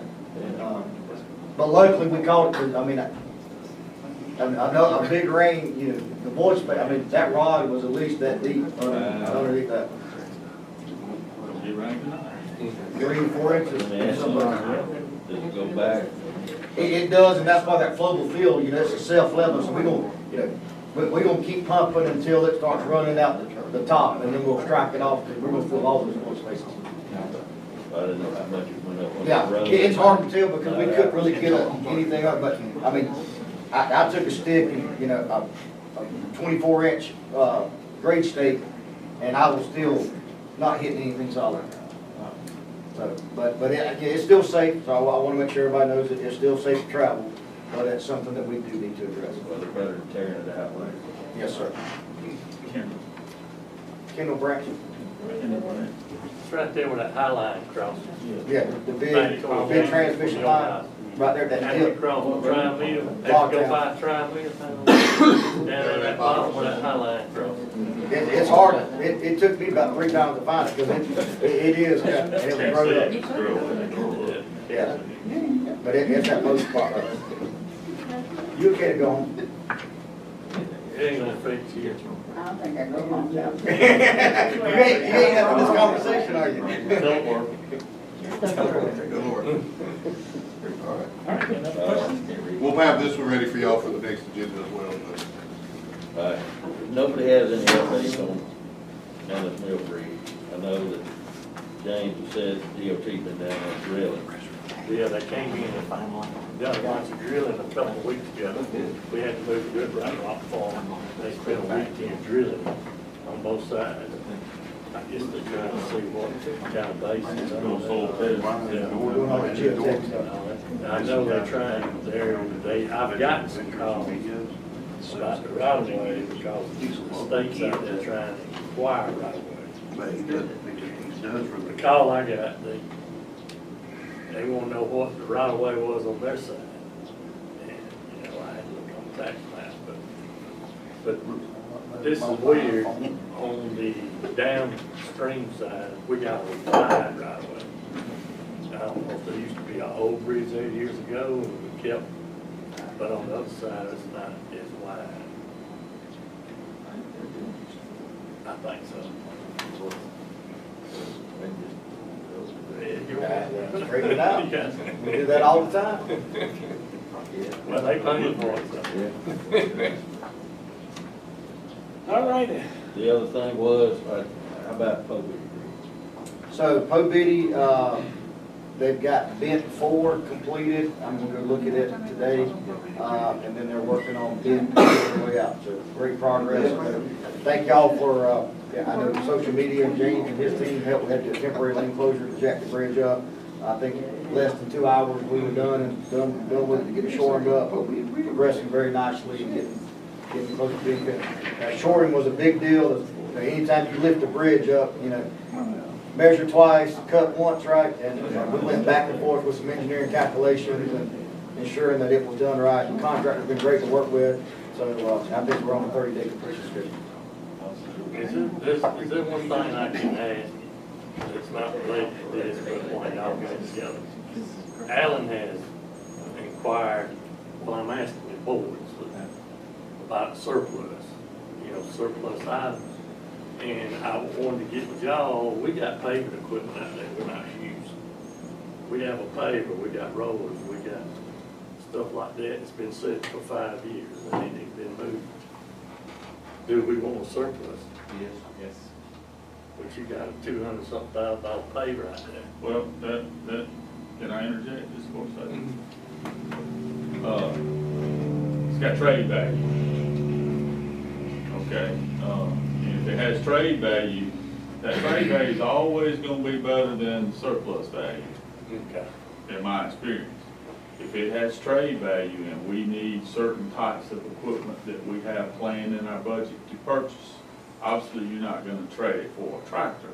But if you have, say, a motor grader or something, a big item, a big ticket item, I'm making an assumption here, I don't know, but I'm gonna say those fairly low-hour machines for their age.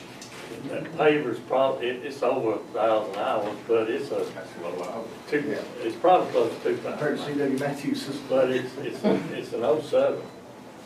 And we bought it in 09, used, and all that, but, I mean, I don't want to sit there and run with that. Right. And we don't even have a tar truck now, because we don't, the tar truck's a 78. I mean, we can't even keep a seal on the rear, because the housing there's an egg shape. Every time I put a seal, brakes gets on fire here, time it gets to barns, going to get, I mean, I would say let's look at that. If we have equipment like that, it still has a usable life, because I think everybody knows you put that on surplus and we're gonna auction it off, and we're gonna get $2,500 or $3,000 for a running vehicle, because it's a tar truck, how many folks gonna want that? So, you know, we may be able to get, you know, from a equipment dealer, maybe willing to give us a little more for that, because if people come to him looking for it, we're gonna be going out to the public to try. So, not the ones they make now. I would just recommend that we look at trading, getting a package up for something we may need. Well, I mean, we sent a list, didn't she send you a list? Or has she sent the list? I haven't got a list. But you know, we got 2 tandems. One of them's a 99, one of them's a 2000. They're not used. They went on the list. But like you saying, how come we can't trade them for another Dump truck? There you go, that's what I'm saying, and then it doesn't go through this long process. I mean, obviously, you get trade values, you get what you want to purchase, and those come to us for review. So it isn't like we totally losing control here, but I just think you can get more value that way. Because I mean, and Alan, you probably can answer this better than anybody, but surplus, we just don't generate a lot of. Well, no, I'm not an expert at it, but what we have surplus in the last couple of years has been some pretty old stuff in the first place. But if you're trying to trade something, we just have not done that since I've been here, do a trade-in deal. It's wise, We traded. But I mean, We can you traded trade, that's a one big, dump truck for one of these new ones we have. yeah, Like but new ones. you're talking about a piece of equipment, you're talking about a paver. We call it a paver, but I mean, why can't we trade a paver in on a motor grader like this? Yeah. We run two what? old motor graders, I don't know. and then we had that in the 5-year They're plan. willing to. But I mean, that just cuts, our capital outlays shrinks when we start paying stuff, because we got this stuff paid for, it's in here, and if we're able to capture $4, $5, $6, $7, $8,000 on something versus $1,500. If you want a motor grader, we can do a request for a motor grader with the, hey, we're gonna turn in, get what we can on this trade-in. yeah, Yeah, if they'll do that, whoever. they They do it. all the do. time. We've done it. I do But it if every I day. go with motor grader, I have 2 motor graders now, I don't need 3, but I need a newer one. So you take the oldest one of them and the paver and trade it in. Because these dealers have people, like they sell used equipment. If you sell equipment, you sell new and used, or you don't sell equipment. I mean, the paver's sitting there, Put it in. it's 6 well, years. well, you Headed to the got all board. kinds of stuff over there. Yeah, that can go, I mean, this tar truck, that thing's been there since Coolahan Luke was locked up out there. That's another one, write it down. Yeah, I love That's got all kinds of issues. What we do here. You know, you still got. What got you here? You remember the old? Well, it's got good tank on it, right? Well, the tank's good, but I mean, like the rear-end's bad. You got a 4-tractor motor that runs back there, which is issue. And it's a gas burner. And that may be, that truck may not be something that may be attractive to a trade, but it don't hurt to see. That's right. But like the paving machine, Yeah. I feel confident that we're gonna probably get more on the trade Yeah. Well, just If we are on. then we're gonna get it on surplus. Let's face it, when you say surplus, what do we all think? That's a deal. That's like, Everybody going there looking for the deal. that's like a sign that says bargain hunt. Well, you know you're getting a bargain when you go there. So that surplus follows that same lead, and I think that, we owe it to, that's a very useful piece of equipment that a lot of contractors, maybe not C.W. Matthews, but a lot of these small contractors, right there. I mean, there's nothing wrong with it. This is a kit page right from California, so you probably trade. And Marywood County, They trying to pave up there. Against my will. We need to probably look at everything, I mean, you still got that drop spreader for Church Treatment Road, you know. It was solid in the late 80s, and we're not gonna use that. Yeah, I mean, we don't. you could redo dirt roads with We don't have no tar truck. Which No, you- yeah, I ain't talking about the tar, I'm just talking about the prison. I like to do that with a motor grader. Yeah. And you got a couple dirt roads. Yeah, that's what I'm I'm gonna move on talking to number about. 8. And then we got the 2. Update on the 2026. All right. First quarter financials. You guys ready? You wanna just go by paper, be better, probably. See it easier, except I don't bring my glasses.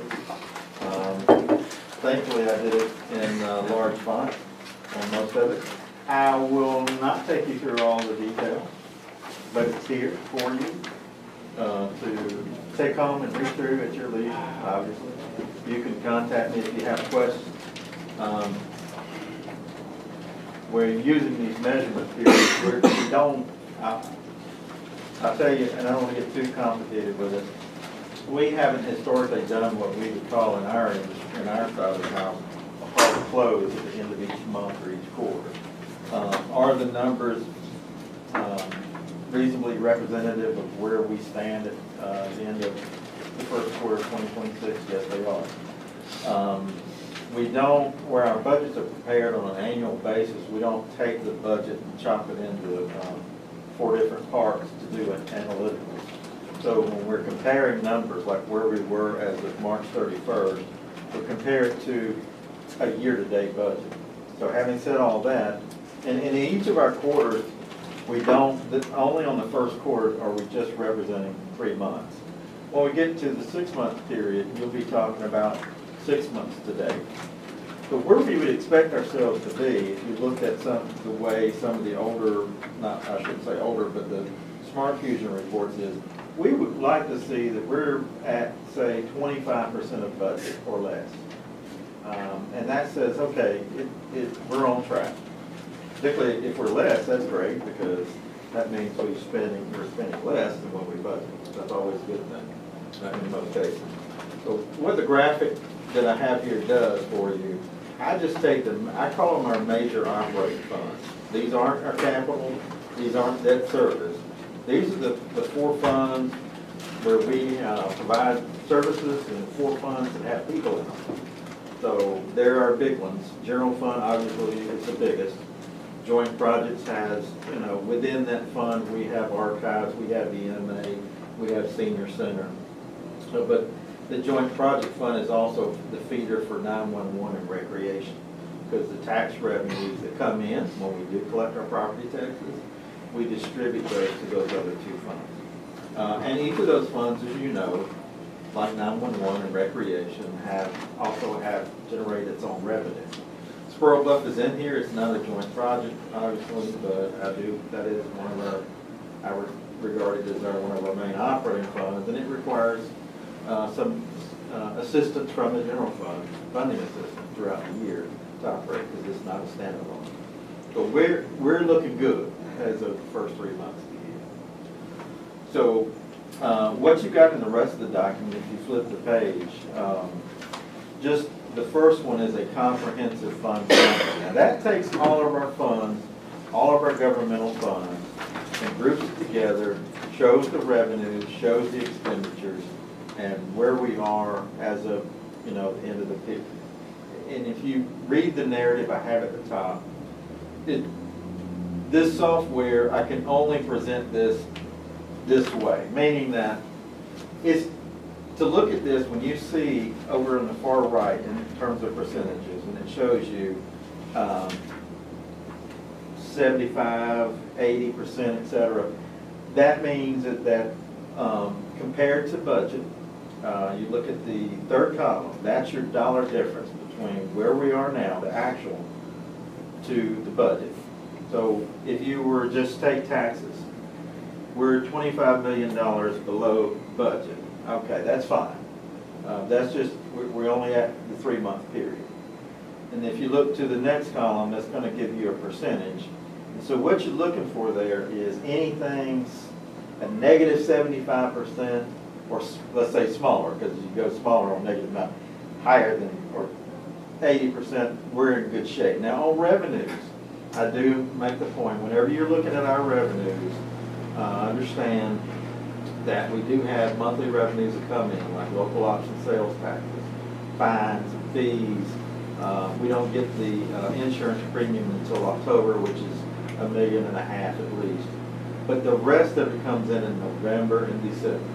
Okay, so throughout the year, we're running off of money that we just collected last November, December, and then a good chunk comes in January, because we collect about 85% of our revenues in that year, and the other 15 or so comes in the subsequent year.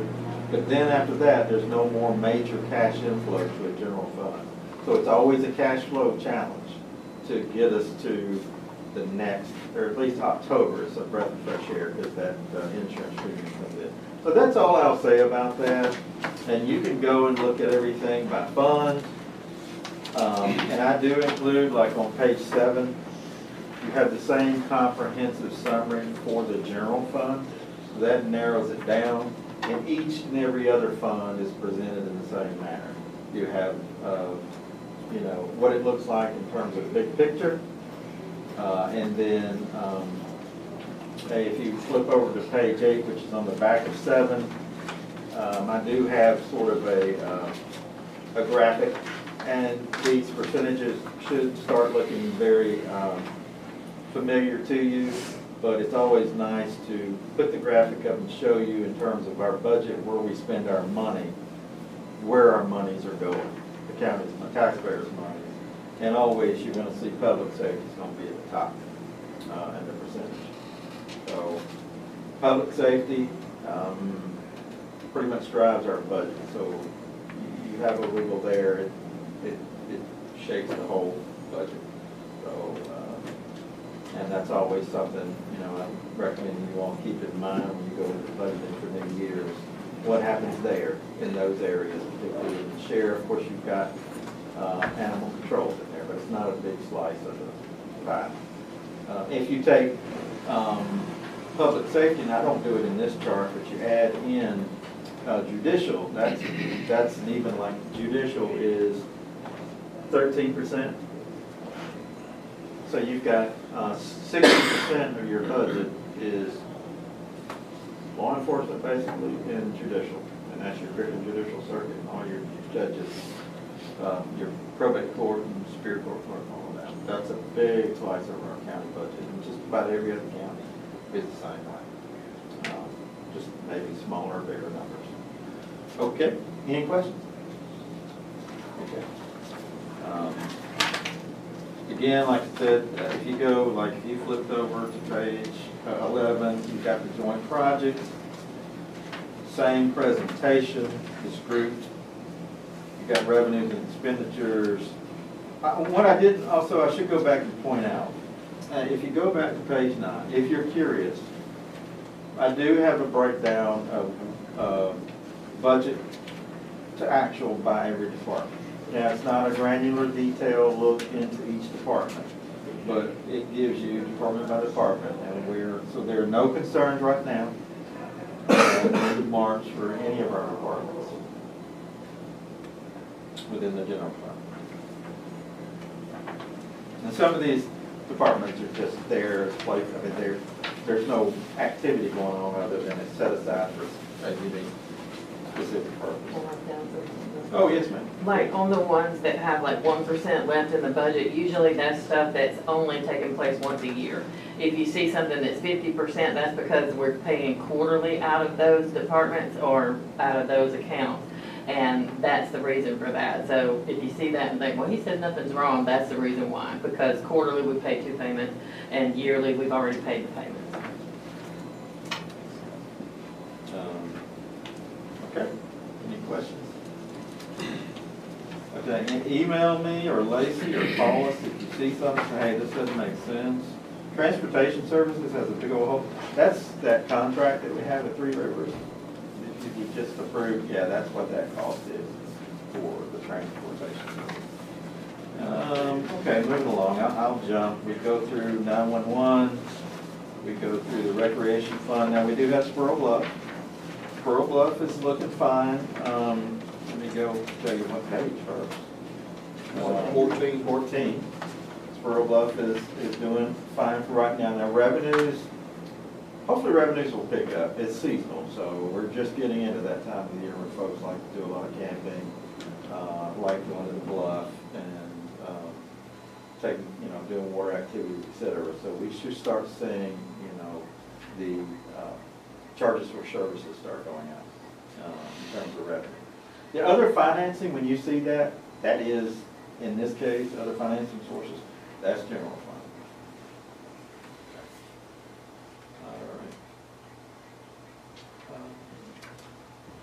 All right.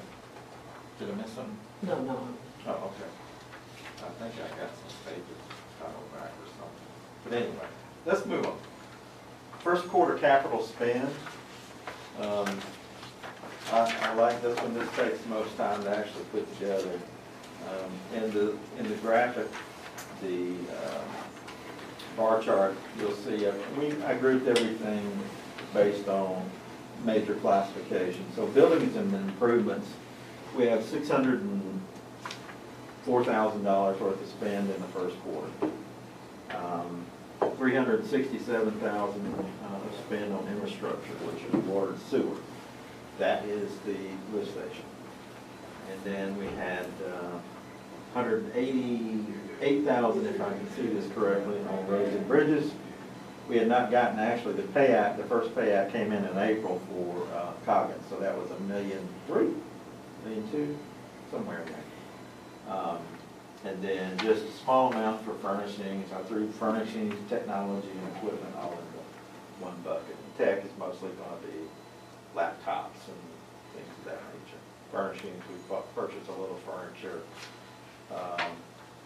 for different offices around. This does not include anything. We had not actually expended anything on the jail renovation.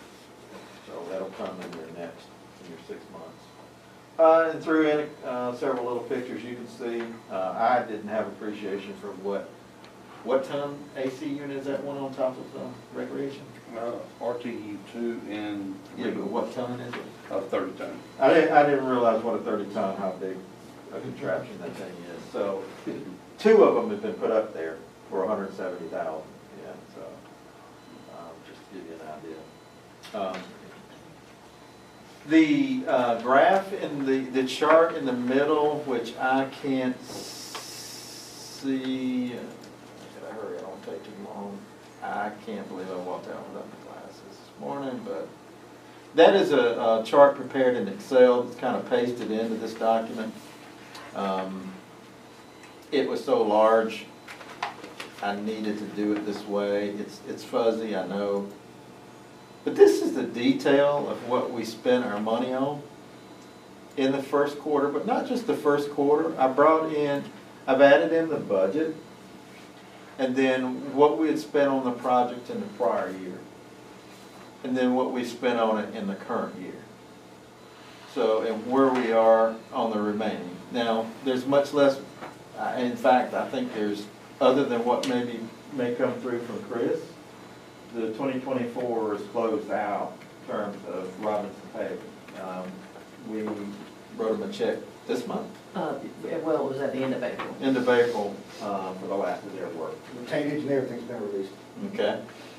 There's your, I misspoke, it was $137,000 for the HVACs, the 2-ton units, and I forget, Paul, what that was, but that was another item we had to add in at the recreation department or civic center. So these items without budgets are things that come up and break down and we have to replace, and we're using all of these. I do show it, I don't show it. All of these projects were paid for either through 2022 SPLOST or 2024 T-SPLOST. 2024 T-SPLOST only for anything related to roads or bridges and culverts.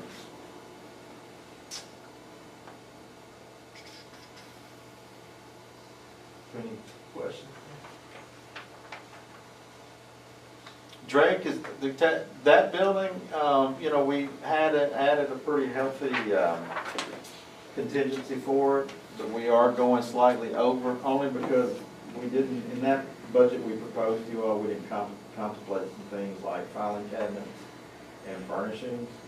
But these are smaller dollar items that's within Lonnie's approval limit. So. And it's not big stuff. It was just some short filing cabinets, a new desk, I think, for the tax commissioner, etc. But it's been smaller dollar item things. They haven't sent a bill in on the fencing for the animal shelter yet. They did. We paid it in April. It just didn't meet this. Right. Yeah. It's done. Oh, let me step over here. Real quick, where is it? Maybe it's up here. Paul sent these to me this morning. Yes, sir. And they're great. Young person, I guess, locally took, what's going on? Took these they're much better quality of the batting cages. So obviously lit up at night. Next. Do what? Yeah. Okay. Yeah, getting a lot of good positive feedback on these. Good, yes. Paul, one thing that somebody threw out, that center net, Yes. it may be helpful to get like a chain or Me- some type of tie Yeah, down. me and Mr. Craig's talked about that, plus like the nets on the side when the wind is blowing. We're gonna try to figure all that out, that way the wind, when it blows, it's not blowing everything Yeah. that way. So, yeah, we kind of watched that the other day when the wind was blowing, it was like, yeah, we might wanna run something down through there and hoping Eddie. And you could even look at having a divider to section this off into four if Yes, people wanted to just hit yes, all and teams. that's something me and Eric and Craig talked about, sectioning off to see if we can do 4 sections. That way a kid can be hitting off the tee and another kid can be hitting bat and everything, so. The stuff that's in there, is it secure? Does it stay in there, does it come out? It stays in there. The picture, the porta mounds and everything, all that stuff is in there to stay. The only thing, equipment left that we gotta get is the L screen. As you can see to the left right there, that's an old one, but he's got the new ones coming with the padding around it, Nerf padding, but there is cameras out at the ball fields now that Eric and them had put in this year. So we have not had no problem, like Commissioner Bean said. We've had a lot of compliments. We And just, you want all that stuff to be mobile, so you can Yes. move it around and. the only thing that does not stay out here is the pitching machines itself. They get taken out there and they get put back up, but we actually held a tournament this past weekend. They got a lot of usage, a lot of good compliments, so it's a very positive thing for the recreation department. What are we doing as far as around it? I mean, We are appears like there's red dirt there. right, well, this end and that end, James been hauling the pressure run for me. He just bought the last 2 loads, so that we hadn't had a chance to put them 2 loads out finish this one up. So we got, It does get, you can see that water holding right there. yeah. which- So we still got to finish all that up. And I just have a question, is that, that rubberized playground type material, is that pretty expensive stuff? I mean, I have no idea. To put down there instead of? Yeah. Yeah. I don't- Yes, I'd have the to- rubberized is a little bit more expensive than everything. I'm just looking, we got indoor, is that paint or is that? No, that's That's turf. carpet turf. That's carpet turf. I guess. You don't want that red dirt on it. You don't want the red dirt on Right. it. You don't want to have to, you don't want to have to Well, cut there a lot. Well, the end where they go in at, that's already got the Okay. pressure run on it. This has just got to be finished up on this end. And Mr. Craig is actually working on trying to get that finished up, so we don't have red dirt all over the new turf and everything. That's good. Yeah, ideally, we probably should have made it about another foot or 2 wider. Yeah, Because that you way. get a 10-year-old or 12-year-old taking BP, they take one off these poles and you don't know where it's going. So, Give the netting a little bit more time to die down. right. Hey, you gotta be quick. But It's getting overall, harder and harder to do. yeah, but overall, Eric did a good job ordering the equipment going into the batting cages, but I think the batting cages is a big plus. They turn out really well. The lights are nice. Well, and this was helpful too, because when we were having all that rain, obviously we couldn't use the fields, but the teams could, use their practice time and at least go take some BP. So how is that indoor outdoor park holding up this mud out there? I was curious to know from Saturday how these look after the They rain was- and. Believe it or not, they actually look really good. I'm talking, hardly no trash, I'm talking no mud in there. Everybody was very happy. I'm talking when the teams used them, they picked up the trash and stuff like that. Really hadn't, even with just regular recreation, it's actually been pretty nice. The only, anything that we seen, we address, like sunflower seeds, Eric saw them, and he sent a complete email out to all the coaches and said, hey, please keep your sunflowers, don't be spitting sunflower seeds out on the new batting cages. So anything like that, but otherwise, after everything was over with, it's been well maintained so far. Did y'all see the turnout of the tournament that they had this I heard great things. They said over 400 people coming and going. They didn't like charge the teams to enter the tournament, but it was $5 a person to get into it. It's got Eric lit up. He's wanting to host one every other weekend next year, I think. I mean, it was a good turnout. We received the electric bill for that. It was only $100, and that was for 3 weeks, so it's $150 a month, so that's not bad at all. All right. Oh, and while Chris is here on rec, where are we at with the master? Well, actually, Eric got with me this week, and I want to have a meeting with me and you, Chris, and Eric. Let's get it going. He was working on some grants to try to get somebody, but I don't know where that came from. But we just need to get the group together, 4 or 5 shareholders, 6 shareholders together, and start working on it. Yeah. I'll set that up. Just shoot us. I will. I'll shoot you some time. You and Chris will be the ones to. Eric's been working on his own, but I need to get everybody together so we can start putting it. Yeah. Yeah, he's already on it. He's on it. You got another one? So what we'll do is I'll just jump over down to page 19. I'll give time for Commissioner Elton to come back before we talk about cash projections. Page 19, page 20. This is a reminder, not everybody does this, but we're not required by the law to, you all are not, the budget board is not required by law to adopt an annual budget for enterprise funds. But we do budget for enterprise funds. And historically, we have not budgeted on a basis where we include depreciation and other things that we would under a full accrual basis. I know that's a lot of technical jargon. When the annual report is done, financial statements, the water and solid waste will be reported on a full accrual basis. We budgeted the same way we would other funds. And so we kind of give you a picture as close to cash basis as possible, because it makes more sense from a management standpoint, I think. But everybody has different opinions about that. But down at the bottom in bold, you'll see where I calculate what the fund balance is, or not fund balance, but estimated fund balance at the end of March. And that's simply just taking the current assets, cash and receivables, minus payables, and any other current liability. And that's going to give you working capital or some approximation of what the fund balance would be on water and solid waste. We're doing fine to this point. There's no issues to, be concerned about here on either one of those right now. So I'll back up a little bit and go to page, I guess it would be page 18. And I want to go back here. So we were talking about cash earlier.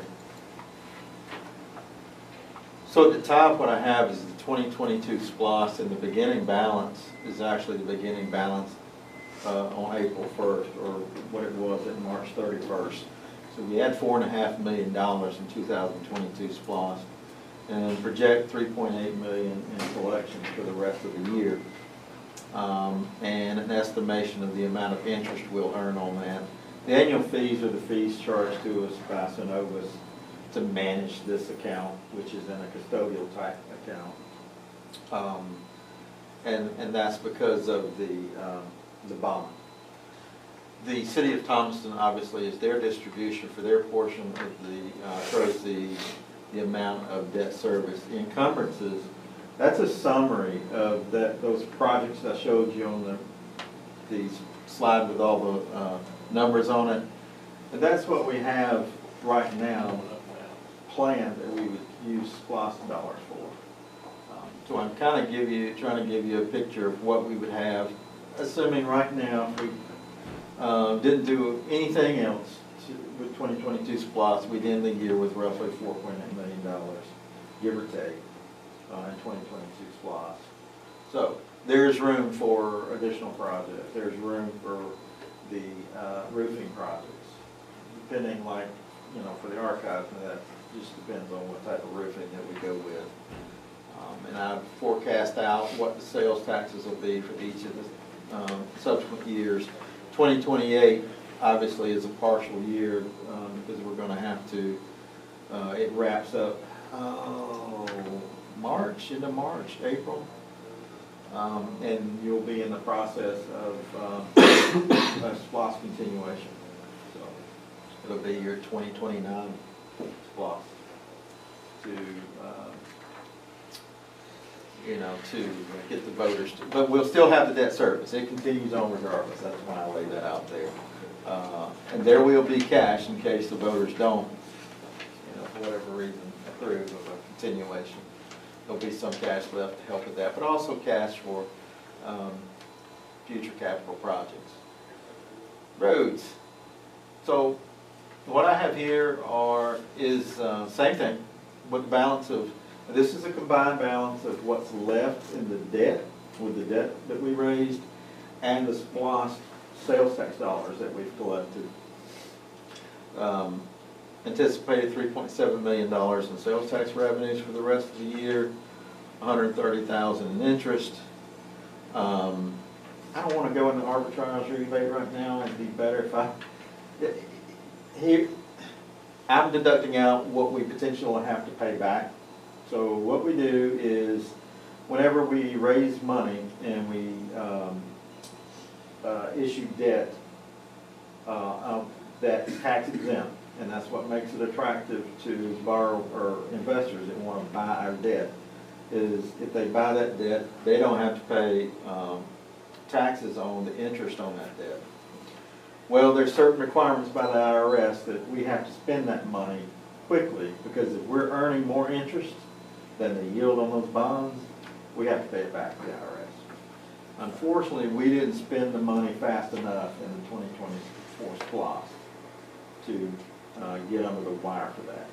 So we have a firm that calculates what's called an arbitrage rebate. So basically it puts you back to what you would have earned if you would have invested your money at the same rate as the yield on the bond, in short. So we try to be aggressive and get as much interest rate we can and earn money on that money while we're holding it. But because that money was raised, because investors, it's IRS rules, they don't have to pay income tax on it. We got to spend it to have a certain limit, time frame to spend that money. Question. Sorry to interrupt. So what is the time frame? And what can we do to better monitor that? I don't have that time frame in front of me. It was. Is it a term of is it a term of the SPLOST period? Right, so it does it in percentages. You have to spend like a third of it within like a year, and then 50% of it in 2 years, and then 75%. I have the report, I can send it out. But better monitoring.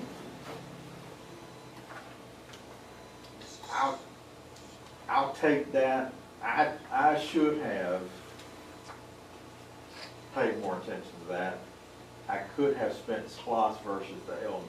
So we had monies in LNIG that we spent the 2024 LNIG that was remaining.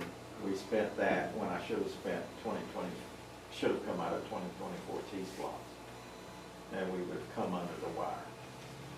So, is that something going forward where the staff going to do like a quarterly review of that and say, okay guys, we got this money in this account, right, we're going to have to spend it, or yeah, we're going to have to pay back? We do need to have, because we did perfectly fine with 2022 SPLOST and that bond issue. We spent that money very quickly, that debt money. So we had no arbitrage rebate on that. The 2024 moved more slowly with the roads, so we didn't spend it fast enough. And now we're tracking it on a spreadsheet to kind of We're keep tracking it now on a spreadsheet so that we're legally, I don't wanna use gaming the system, it's an arbitrage, so we're making money on borrowed money. Right, right. And that's So, a good and business. the IRS is like, well, wait a minute, you gotta spend that money faster, Well, otherwise you don't. And the reason I'm asking the question is obviously we're video and all work on, Right, you know, right. and I don't want people to say, oh, we gotta spend money, spend money, spend money. It's either spend it Or they or take- send it back to the government. Right.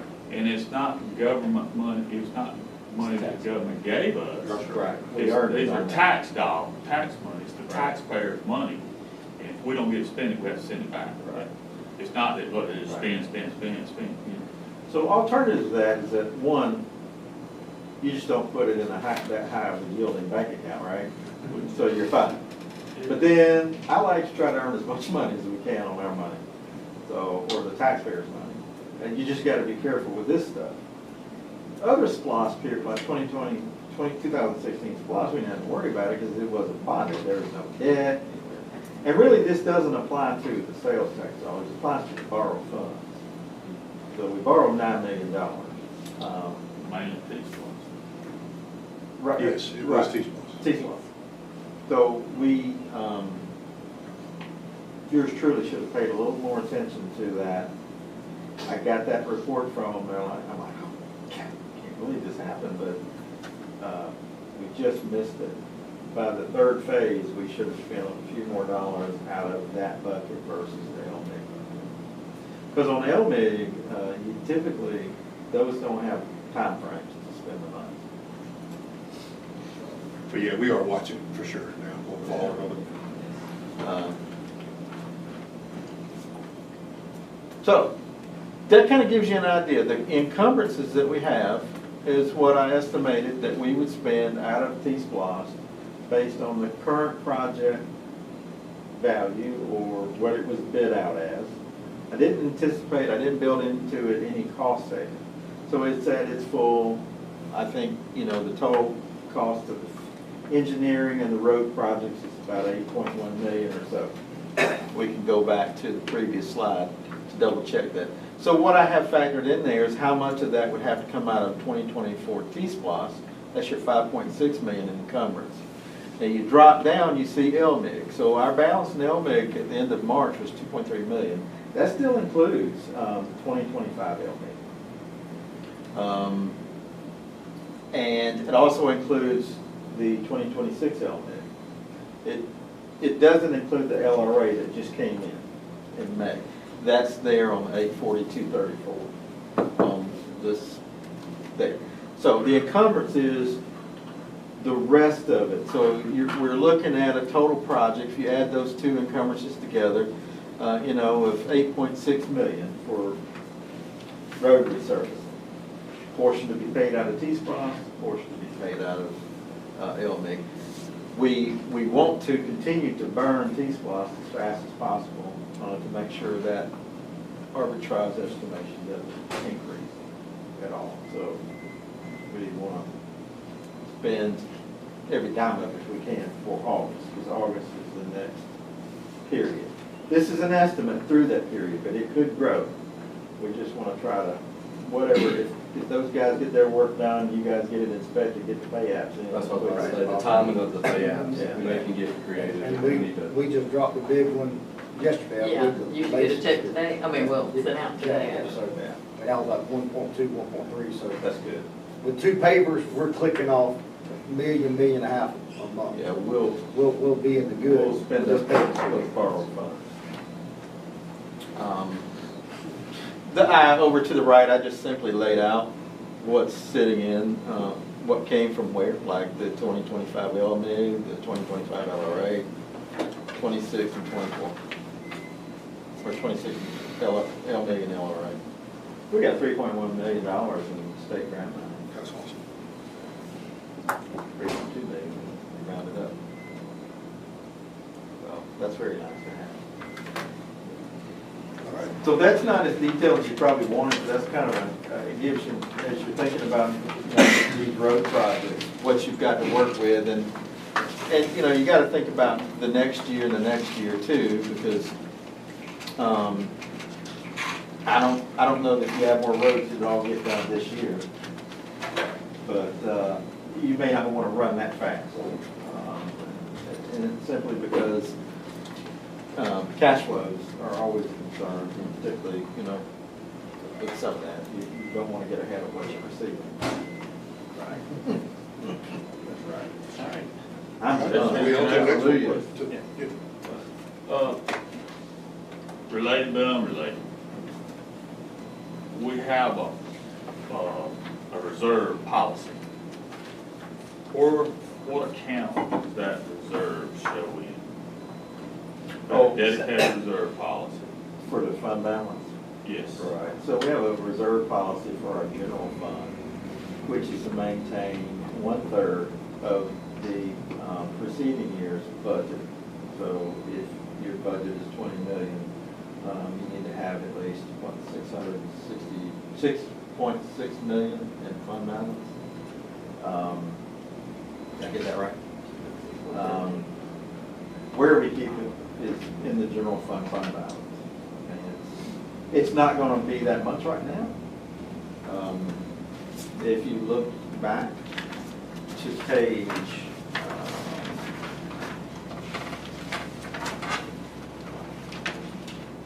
page 7.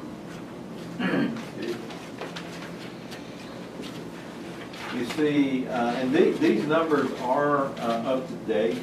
We are going to be at roughly 10.3 beginning. $10.3 million in fund balance at the end of 2026. So we began at that point, and so we're sitting at about 8.1 million right now in fund balance. That's at the end of March. Now, we're not there right now. That's gone down. I'll tell you, just in cash, in general fund cash, we're at about $5.2 million. So fund balance on that doesn't necessarily equate to cash. Right, there's some other assets that can add in there, is what he's essentially saying. So you can have 8 million in fund balance, but not all of it in cash. You may want it all in cash. What does our policy say? Okay, it just fund balance, maintain at least 1/3 or 33% of the preceding year's budget. So That's pretty good. I mean, the state's, I think, recommendation typically is 3 months operating, so Right. that'd be 4 months. So that's better than. Yeah, and I think at the time we implemented that policy was to protect that. That's And right. we implemented that policy, so actions would have to be taken by this board or future boards to change that, so it was publicly known. Yeah, and one of the things I gotta get with Alan on before he leaves is, we need that timing on that cash, right? Because like he's talking about, our general fund, you're trying to get to that October number. When we get that big insurance premium check and then roll into taxes, everything's fine. Right. October, November, but when you get in August to September, things have kind of tightened up as you're trying to get to there. And so that's one thing that he and And it I. also allows us to operate without tan. Well, that's exactly right. If not, you're going to have to go get a tan for a few months until that money comes in. Yeah, that's right. I know y'all don't. That's the whole. And we monitor really close. Once August gets here, we're every day looking, what can we Right. move? What can we move? I just want to make sure that we didn't lose focus, and I didn't know how much Chris knew about that, and I'm not Right. sure how much Dan knows about that, but that was, the theory behind that is to basically a stopgap to just say, okay, we're done, you can't spend anymore, we gotta maintain this, Well, and if you don't mind, let me add a little bit. My parting recommendation to the county manager would be is take a look at that policy and perhaps increase it to 40%. The reason I say is that if you absolutely don't want to have to do a tan, you need to think about a bigger fund balance. And the reason is that a few years ago, we had a lot more fund balance. And then we chose to spend some of it. We had the storms and we spent money out. We've had some years where we didn't quite break even, or we didn't have a positive increase in fund balance, and this is another year, 2025. I think we're gonna end the year about $200,000 deficit. Part of it is $180,000 we had to put back into the Spurl Bluff Fund just to get that fund balance back to on the positive side. So what happens is those budgets grow, the more we have to pay out monthly. But the less you have in your cash, you get it in November and December, which you've got a bigger budget, it just increased whatever, 3, 4, 5%. You're paying out higher. So you're paying against something you haven't even levied tax for yet. So like right now, we're spending $2026, we haven't even levied for the 2026 tax. It's odd, you have to think on it a bit, but it's just like most of us are used to, if we have a business, revenues are coming in hopefully monthly, or are we getting our paychecks twice a month. It doesn't, we get some revenue. We don't have a whole lot of other revenues. Our primary source is property taxes, so the more cushion you have, and that obviously, when you think about, well, we need to increase our cushion, there's only two ways to do it. Significantly reduce expenditures or increase the millage rate, if the digest doesn't grow much. Yeah. That helps you. One thing we're waiting on this year as well is this HB 33 thing, right? So part of the law change was we're gonna be able to use January through June floss collections to roll back this year's millage. So in the past, if you remember us discussing it, we were gonna have to wait an entire year so they wouldn't see that. Well, the governor hasn't signed it yet, but that's one of the things that they have mentioned. And the question that I've had, Russell and I've discussed it, and Al and I, is when can we get access to that money? Because it's there now, if you were to need it. I think our agreement says we wouldn't distribute it till October or something along those lines, but if it's there to offset taxes this year, we're gonna use it to offset taxes this year, does it still have to wait in a bank account until taxes are collected, or can you, August, September, things like that. But so some of that's up in there, because that'll end up being some money. I mean, it won't be a ton, but we've already collected 1.3, 1.4 million. Yeah. Correct me if I'm just naive here with it, aren't you writing a check for a bill you don't know what your revenue is, you're buying something and you don't know what your income is. What you talking about? Estimate, but, so if you spend those. No, that's money that's already come in. Right. Yeah, we wouldn't only do what has come in, and then we gotta roll that against the taxes anyways when we do it. So we could. I'm sorry. No, go ahead. What this new Senate bill, and it took me a minute to catch on, it was very different from that old House, the House bill that didn't pass. We were gonna collect those monies, but we weren't even gonna use them in 2026. Right. We were gonna, a whole year's worth, and then it would be applied to the 2027 to roll the millage rate back. So it would be, if you were using those monies right now, it is going to help, hopefully. Now, here's the thing is, if you use it, you gotta understand that. You're not gonna have any taxes at the end of the year. Right. That's where you're going. It's gonna roll your millage back. Yeah, it's going off your millage, so. It may roll it back to 3.5 mils, but then that's all you're gonna get, so. Part of it is keeping it out of our, I'm very conservative, so keep it away from us. Until we need it, Right, which may be October. Right. And then we can release those funds. And just remember, I'm trying to be careful what I say. We're not the kind of folks that just go spend money because we have it. Right. I'm just saying. Yeah, we're very It's a fiscally mechanism. conservative here, And but. the way we did it was because of the old law was if you use that money now, remember, that's gonna apply to your 2027, and then when FLOST expires, if it doesn't, you can't get the voters to, renew it, then you're gonna have to come up, you're gonna have a short year, so to speak. That makes sense about it. Yeah, so we'll look at that as well, but I wanna kind of put together a plan, June, July, what we think where the cash starts getting short, so that I can share that with y'all, and we can start keeping all that in our mind as to how it works. It gets tight. Yes. I just don't want to get back to the point of payments. Never. I really do. I want to say this, though. I hate that y'all have that bad experience, because a lot of people use them very efficiently for just periods like that for a month or two. But I understand you have them, and I get it, and I'm with you. I'll do everything I can. But yeah, it is kind of it is a tool that, now, I think y'all were doing them every year, and a lot of times you didn't need them, you were just getting it. Oh, we needed them. Oh, did you? Okay, yeah. So, yeah. We never got it when we didn't need them. Yeah, and so that's kind of where, but yeah, we'll put a cash flow projection together. We'll talk about it, go through where we think we are, and And we'll have all that done so we can stay out of that. All right, you wanna do a budget amendments, is that? No, yeah, that's the main thing we need is a I budget was looking amendment. more interested in roof and roads, so this stuff is not that interesting, but it's important. Let's do it real quickly. So the one that says Exhibit A, this will be part of the resolution that we'll present to you all next Tuesday, if we can. We'll draw up a resolution. What these are about, 2025. We do these every year. We try to take care of significant budget amendments as they arise throughout the year. One of the more significant ones, mid-year, when the agencies come in with their budgets, like we're about to see. Some of them have already come in. We come to you and say, hey, you know, Griffin Judicial Circuit wants more money, DA wants more money. You guys approve it, we amend the budget at that time.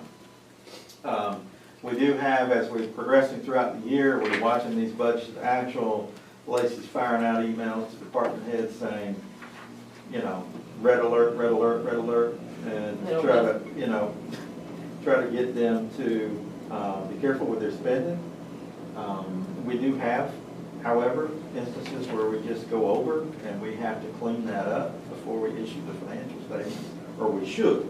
The reason we should is because Georgia law says that if our expenditures exceed appropriations, we're breaking the law.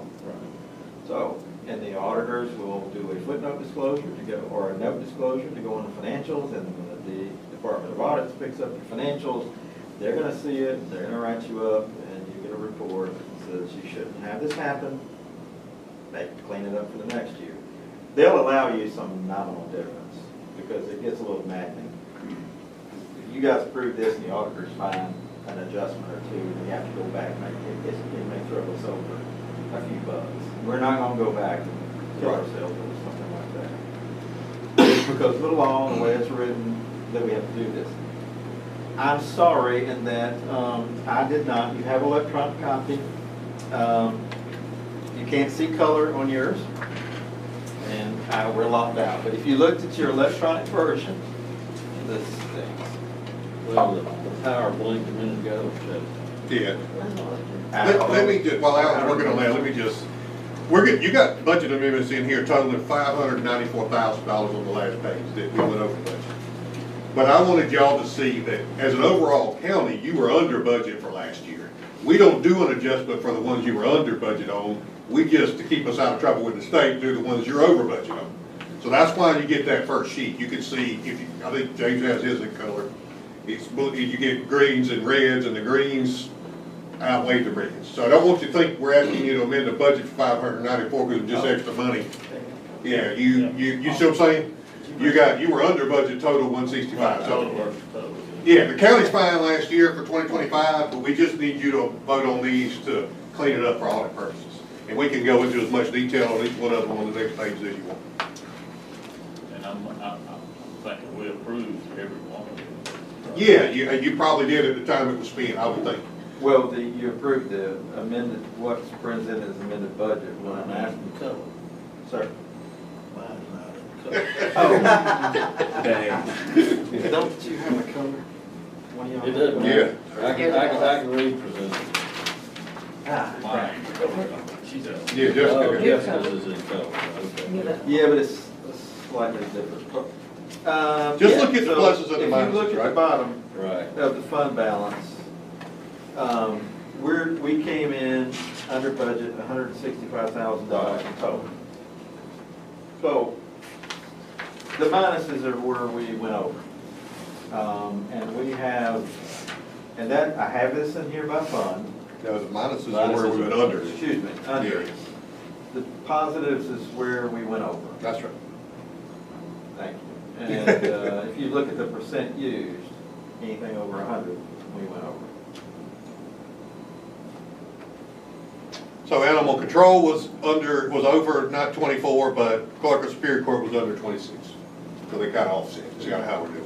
But you're right, James, I think most of these, if it was a large expenditure that caused you to go over, y'all probably voted on those expenditures at the time they happened. Wasn't something we just. What is fire? What? The 2,900 for fire or firefighting? All right, so fire, what that, and I'm not sure why it's named that. I have tried and I've cleaned up a lot of stuff over the years, and that is one I've yet to get to. But it's where the K2 towers. It's tower lease. Yeah. Oh, That, certain ones are paid for by fire department, or what they call public fire department is what they name it. Yeah, we could I'm probably gonna change that splash name. that, throw it under firefighting. Yeah, It's we so don't little, about that. that's one of the few, I'll have to go over and change that. I will, tell you, like, our department and your finance, I was talking to one yesterday, this is not I hear something coming in. I always increase the legal, and we tend to go over legal every year. And that's not all legal now. That amount we went over is comprised of multiple things. Part of it is legal. We have various issues that arise during the year that we costs a lot to have a weasel, don't it?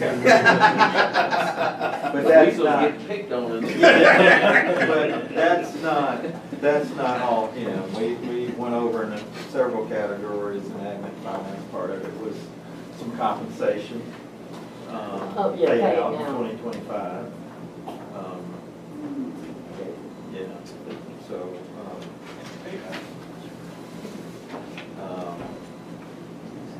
but I do have a lot of that, I have all that written up. I didn't want to go through that with you guys in detail, but I will have Ms. Jessica submit to you all. And I have explanations for each department. Different documents. No, I'll send it to you. Yeah, we'll forward that to you for each department that was over his write-up on it. But we just wanted you to see these journal entries and understand why we're doing them before the next meeting. I guess the question I got, maybe there's not an answer to it, okay, things come up, emergencies, things you have to do. What can we do to try to minimize this? A little forward thinking, and it may not, I mean, things come up. They do. But, at the end of the day, even though, you know, we're still to the good here, man, we'd be really to the good if we didn't have all those numbers up there to us. Right. I'm just saying, you know, you're looking, what, close to 800,000? Well, we're having to do journal entries on 594, so 600 on that for sure. So what can we do, or what can we stress to our constitutional officers and our department heads, the importance of staying within that budget? And like I said, some things are just out of their control and out of our control, and it comes down to a thing where you unexpected situation comes up, emergency, and it's gotta happen. I guess what I'm saying, what are we doing as a staff to better prepare? And this is a loaded question for you, Lonnie. That's right. You So came in. That's right. In the middle of the game. So take a look, start flipping through the general, so start on the third page and start flipping through the expenses and look down at the expenses that we're having to do. It's, most of it's salaries. I do see a little bit in county parks, we had some engineering, $100 for EMS services. But if you look at it, almost all of it that I'm seeing has to do, or a lot of it has to do with salary. So like, yes, maintenance and shop, $6,500 on repairs, that's something that James can, you know, might have had to work on. But I'm guessing most of this were either raises that were done during the year or things that we had to talk about at that time. So it's not a lot to beat them up on, right, unless they come to us for more salary, and then we need to have that. But it wasn't like their cleaning supplies got out of line, right? You see what I'm saying? So I think a lot of this is gonna be things that the county manager changed during that year, the salaries, or either y'all took a look at or whatever. And different health elections. Yeah, different health stuff, people change their health insurance, that changes stuff, because they try to budget down to exactly what it is. You go in and add, go from employee to family, and we start picking that up and open enrollment. When we budget vacancies, it's only at 50%, so if Yeah. somebody That's exactly comes right. in, that's gonna Yeah. throw that salaries off. Yes.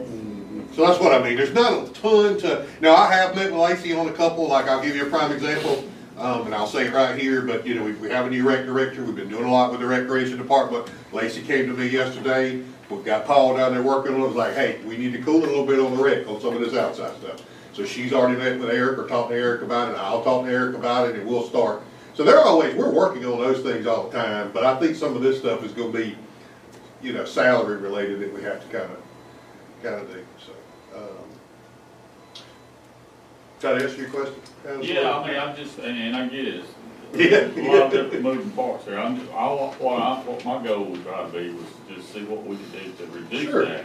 And obviously, if we decide on a budget in, November, and then,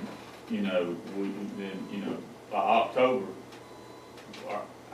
I'm just trying to figure out how does it get there? I mean, how many people would come in and say, well, I got this, we're changing this person. Right. And it don't take many to get to that number. That's right. But just, Yeah, we'll be watching it, looking at it. Lacey's, like I said, on it, working with me and Alan on it all the time, and talking to them, and going, hey, you're overspending here, or we've got a little bit less there. I guess the question is no out of the question? Is what now? Is no out of the question? No, I mean, I think we've said that. I think there is some of that. Now, what I have done is if somebody came to me and we were gonna lose somebody and there was a little bit of a salary increase, what my perspective is on that, we need to find that somewhere in that budget. We don't need to be increasing the salary that's only increasing the overall budget on something, right? So I've said, hey, is there a line item?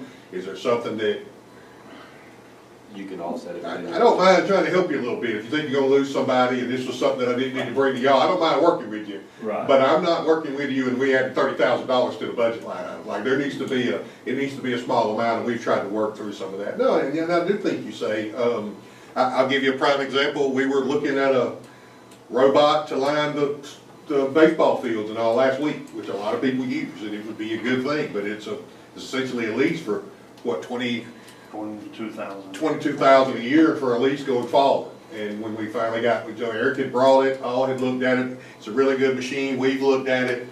We just said, look, this is not time. We need to hold off on.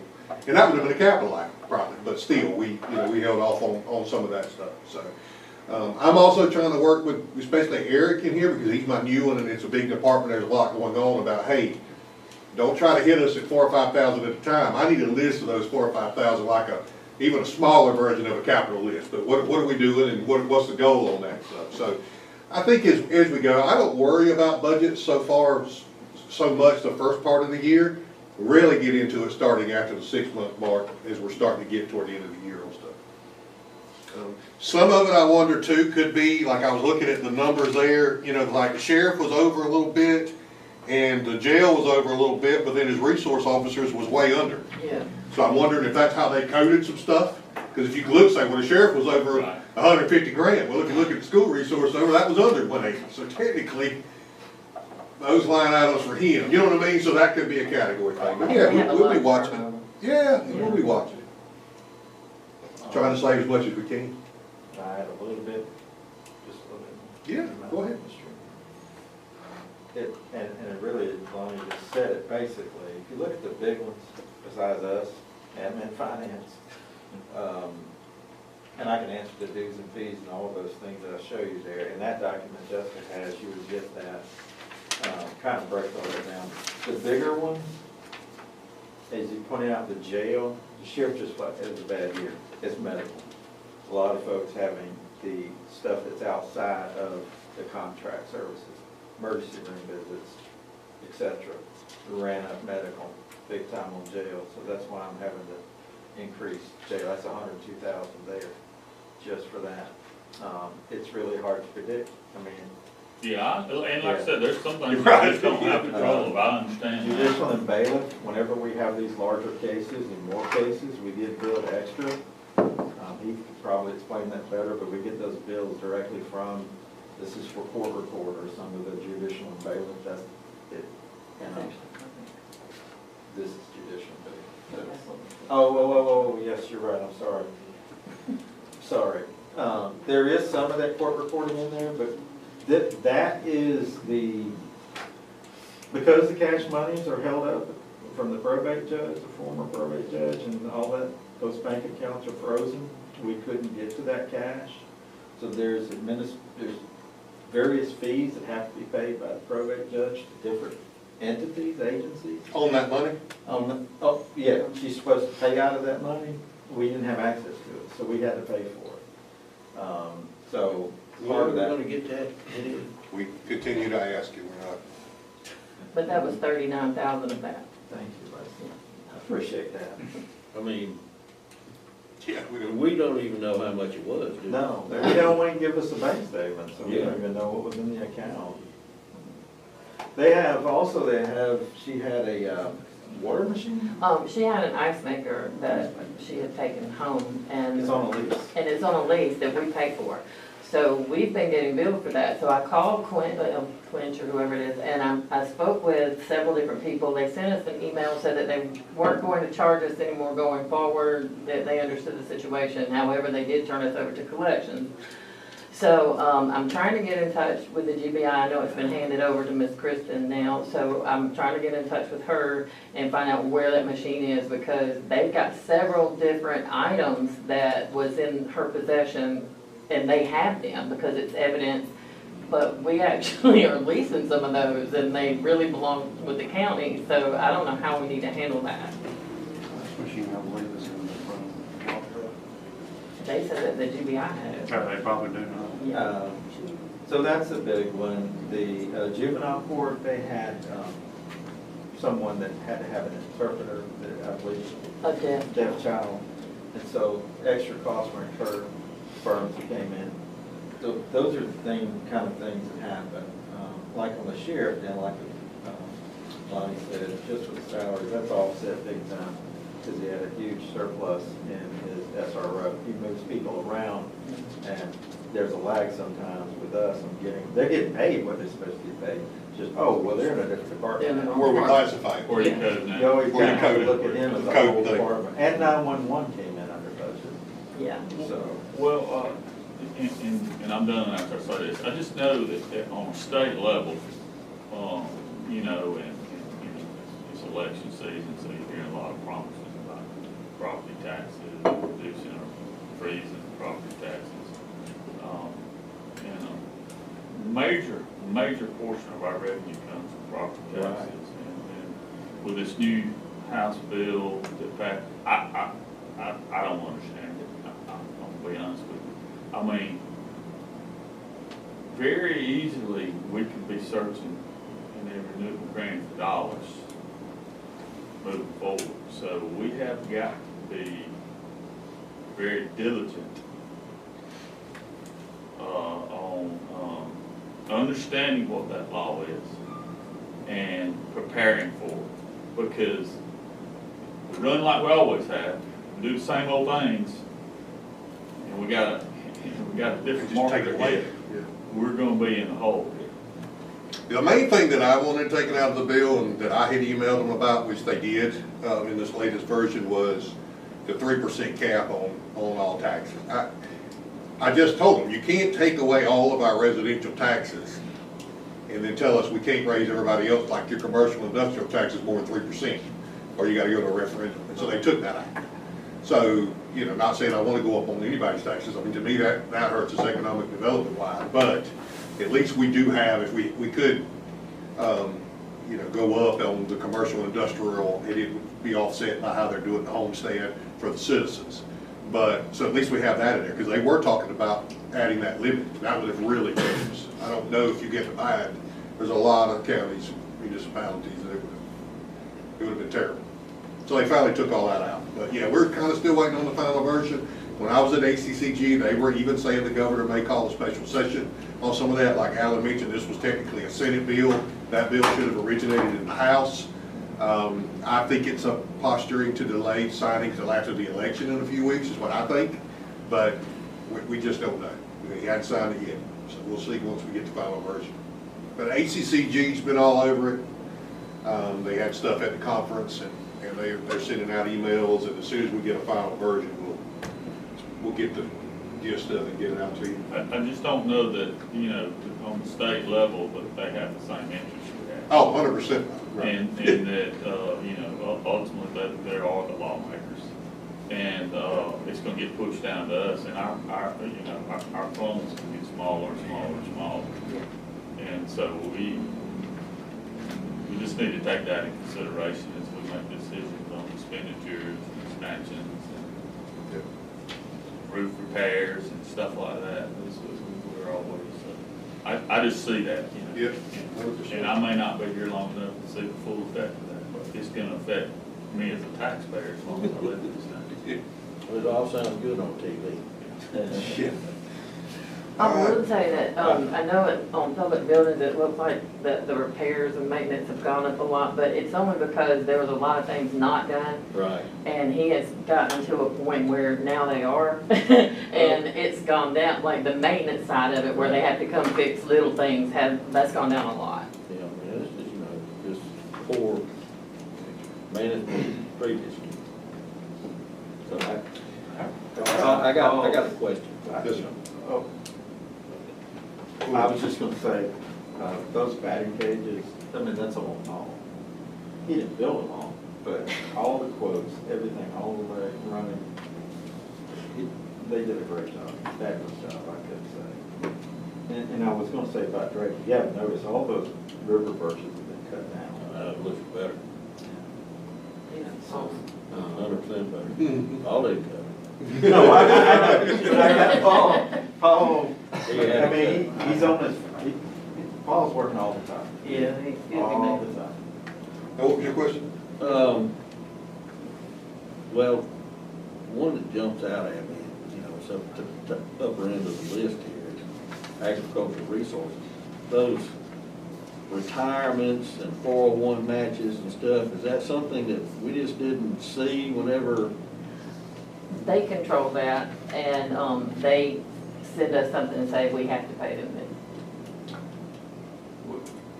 That's, the UGA retirement stuff for. Yeah, but the health insurance, I have to refer back to the lengthier version.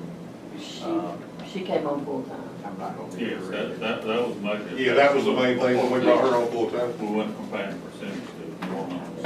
No. But then we had to start paying her retirement and the Well, 401 and all that other stuff. Not us, I mean, that's her UGA retirement, but the health insurance, I do believe one of their employees came on the plan that wasn't on the plan, or something of that effect, or they have more dependent coverage. That's a part of that. But now, she's under a UGA plan. I don't know that she even has our 457. She may, which is just her own contributions with a small match. But she's not in our pension plan. But that, Something we didn't see whenever we well, brought her on. there's always, I mean, there's always room for improvements. And budgeting is not an exact science, but there's, you know, there's all of us, not you all, but I mean, your approval, but the department heads and us, and you know, it's a process that you go through. You know, both sides sometimes make mistakes. Oh, I forgot, because we try to encourage all department heads to review what we just put together for you, please tell us. And sometimes they don't. And there's, oh, I left out. I forgot my contract up. Yeah. That- Good? Next on the item, discussion on the use of splash funds for the capital repairs per the concrete sewer agreement. So, we got our invoices from the city. One was for the 3 meals for things out at the park. So, I put that calculation together when I worked for the city, and I added all the Interport stuff, and so then I argued against the Interport stuff this time, because now I work for the county.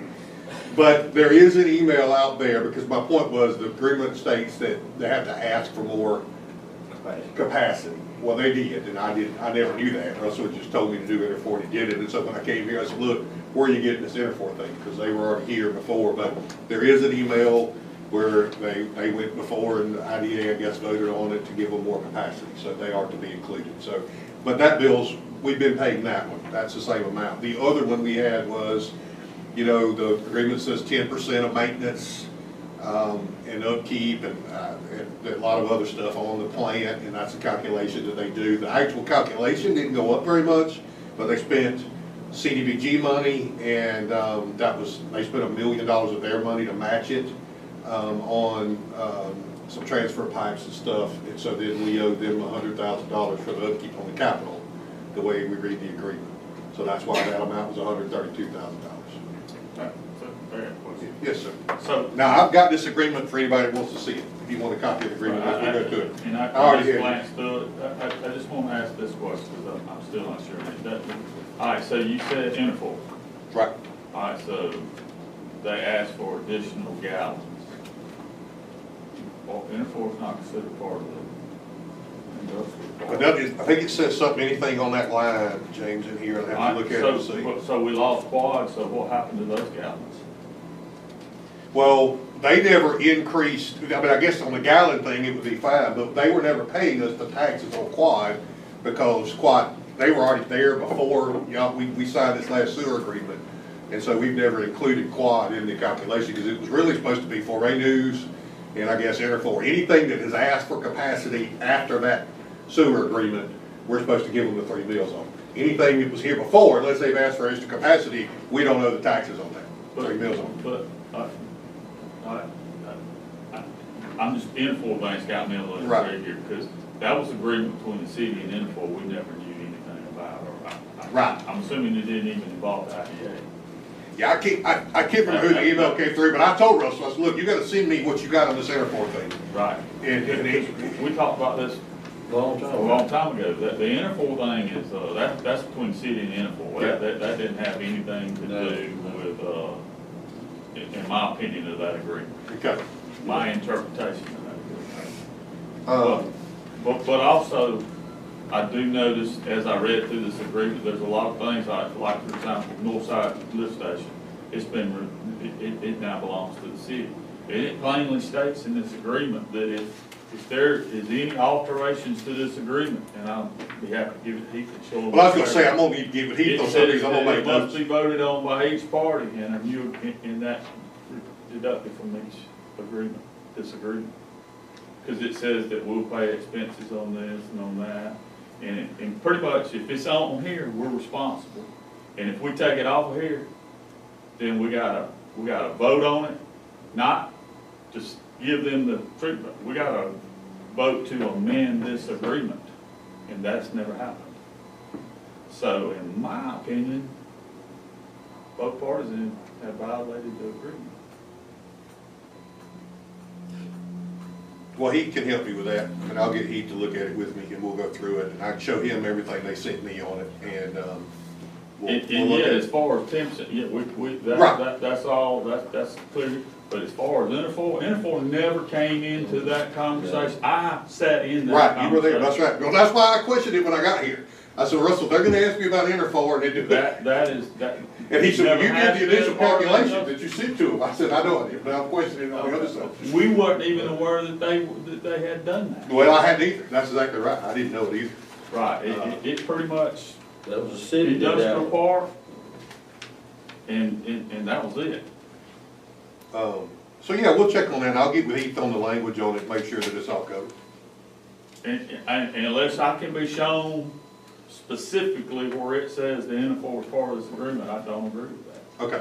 Now, I could be wrong. Sure, yeah, we'll But look I at it, just- we'll get the attorney you know. involved. I mean, that's the main thing. So anything outside the city limits, the city does, then they're gonna say, okay, you know, you got that. If it's on that line, then they're gonna want 3 mills of taxes for it. Well, essentially. I don't think that was, if there was if the agreement was between them and the city, I don't know how we get there. I don't see that. I thought, well, maybe he had said that it was between Any IDA and. new addition to the industrial park, Mhm. any new addition to that line, the city got 3 mills for the industrial park. That's not the industrial park.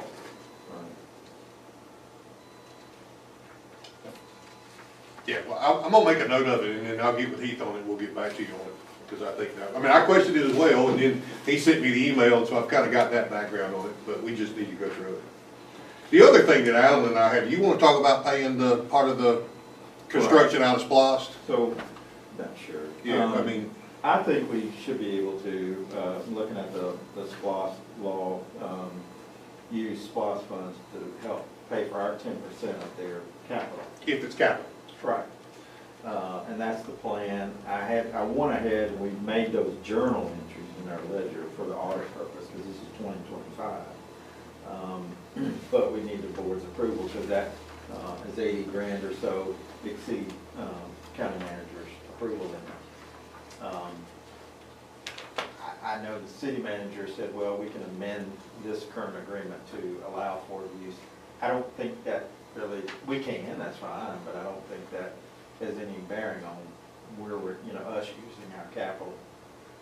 I think the major intent of that agreement was not to use monies from like the general fund, because it's supposed to be paid for out of unincorporated services, like the 3 mills and so forth, but on capital, because they certainly use grants. I was gonna say, they would use grant money, and then he used. Project. Only thing is, just as they've said to us, I know it's not a joint project, but for as long as joint projects, is just make sure we communicate, because those capital things were going on, and they probably didn't think about it either. Oh, at the end of the year, we're gonna bill county 10% of this. Well, we just found out, week before last. Yeah, they just sent invoices. And like, oh. But it's back to what you said about the archives and the Drake building. We need to communicate that with them. I mean, we've been guilty of that ourselves in the past, of getting this stuff and going, well, they didn't say that they were doing that. Even Russell kind of said that, then we were trying to do the whole rec plan, 1.5 billion. Well, this really wasn't shared with us advertising. Let's just do the batting cages and we'll circle back around on the whole thing so that we can plan. Well, we need to do the same thing with us. I mean, if you got a project going as capital and you need us to pay 10% of it, we need to kind of understand it as it's going on. Who we need to prepare and budget for. 100%. Yeah, and so that's, I mean, I don't mind. I'm not holding it against them, but I do need to know in the future. And I'll be discussing that with him as the year goes on as well. But yeah, we'll work on that, but I'll get with Heath on your questions and we'll get some answers for y'all. We just got the invoices a couple of weeks ago. But like I said, 10%, that's the agreement, that's the deal. That's right, yeah. That's what we agreed to, that's. We'll get some clarification on the other one for you. Yeah. The other one up, 3 mills. And it was only for anything new. Yeah, it's supposed to be new to the industrial. Right. It didn't include quad. Yeah. All right, so we'll work on that. All right. Next item is discussion on the use of the splash funds for the renovations of the former probate court office. Yeah, so we had given y'all a budget of about $46,000 for the work we were gonna do, which was above my limit. We're basically putting down new flooring, painting. There was some rewiring that had to be done to that office, period, whether we did this or not.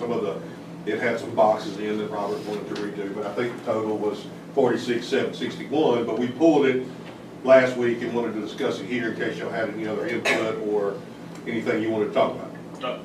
My only question is for me, just for me, I'm special me. Well, anytime we get presented a proposal for this, please propose what fund these expenditures are going to Okay. from. Because you're always going to get asked that question. Sure. Or Paul's going to always say, well, do we have money? Please tell us what fund that these funds, if approved, would be coming from. Well, yeah, 2022 is plus. Yeah. Right. Down at the bottom, but yeah, we could do that in the public. That's fine. That's not just for us, it's also. I know for the public. Sure, yeah. That was one of my questions, and my other question was, hey, does this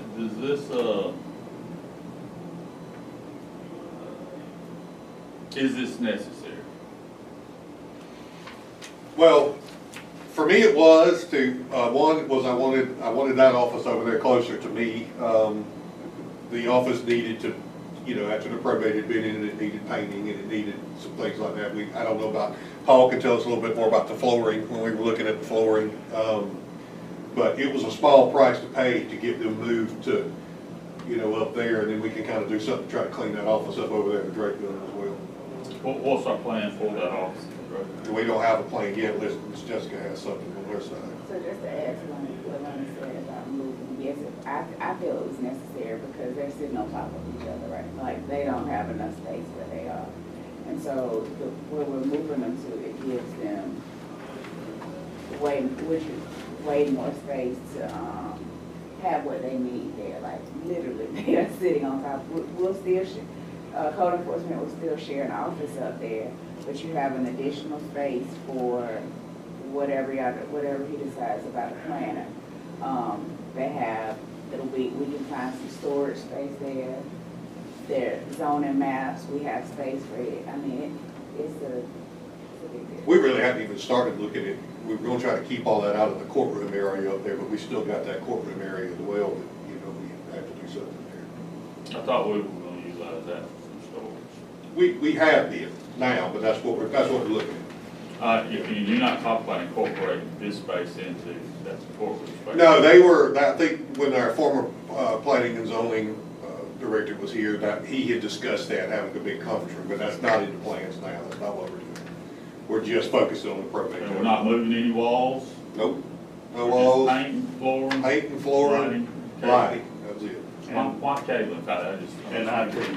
Yeah, the IT cabling had to do with, I'll have to ask Robert Haney, but he told me that if we go in there, you know, he may. They had, you know, like at that front counter, they had all of their wiring underneath there. And the way it ran from that office to our office. Yeah. So they moved it from under there, put it all in the closet so that it's not accessible right there to that front desk. And now instead of running through us, our office, it goes, just drop right to the basement to that system. There were a lot of connections, I think. And that was why, to me, that might not have even been included in this, because we really needed to do that wiring for the whole building, that side of the building. I mean, Robert said, no, we've been needing to do that. Y'all are gonna go in there, let me do it right now. Previously, had we lost access, that office would have lost access as well, but now they have their direct access. Direct connections. Yeah. Speed about that. Yeah, everything goes to the server now. Yeah, and that, Robert just said, I got some work to do up there. We're like, well, we're gonna be talking to him about it. You need to get in there and start trying to work on it, figure out what you're gonna do. What type of flooring is in there right now? I thought we put flooring in there. You have carpet in there right now, and what we're gonna try to do, once the carpet gets up, Middle Georgia has came in there, all the squeaking and everything that they hear up under, down in the commissioner's office, hopefully we're gonna be able to fix some of that. But I was thinking, Yeah. No, I'm not trying, if you did, I don't know about it, but everything up there is just, Yeah, You're gonna look pretty bad. well, I'm just saying, I thought we've done that flooring Right. up there in the last 6 years or 7 years. We put new flooring in. That's all we did. I thought in the hallway, but not in, I don't think in that office. Not in that office. the hallway got done. Actually, the city. The city paid for the and hallway. never built it. Yeah. Oh, cramming. Yeah, we, Thank you, just can't say. 200. That's why you want to have your CFO though. the painting's basically, I'm talking about Seth. Yeah, they're doing all the work. Seth and them's been up there We're painting, using Paul's patching crew for that, holes, so. Seth and Tommy and all them, so we've been doing that ourselves, so. All right, so here comes the question, because this is the latest new phase. All right, we're gonna move, we got this new office, oh, guess what, we gotta have $40,000 worth of furniture. So bring me the whole story. Well, actually, I don't think that is, because he came up there the other day, and there's 2 desks up there. We're gonna move one desk out where he's talking about moving into storage. We're gonna take that desk out and put it in.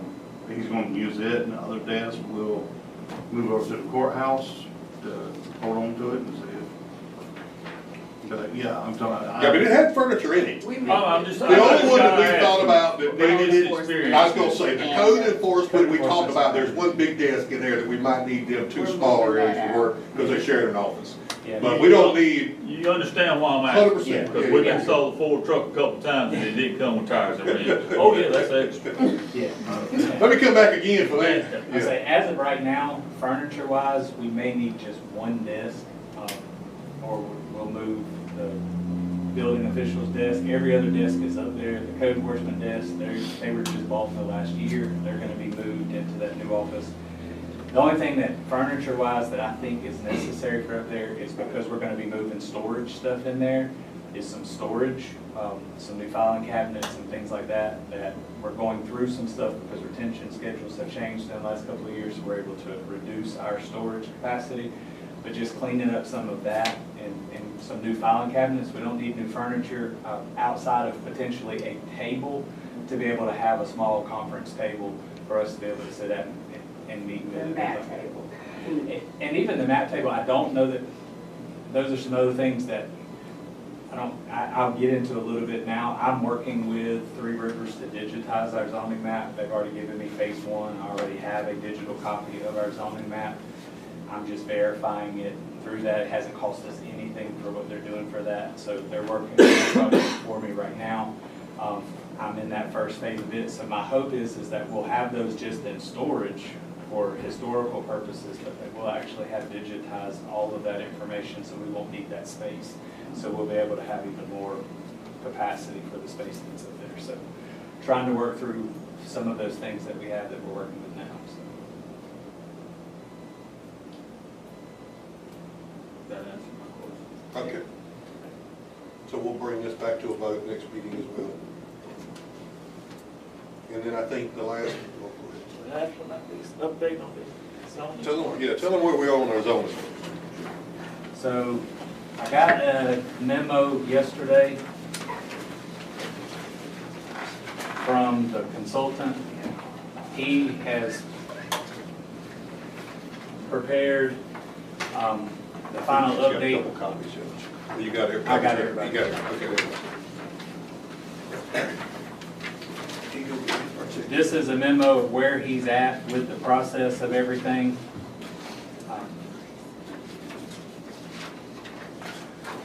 And then, so he's working through the process. He'll be at the planning board meeting on Monday, the consultant, Mr. Walton.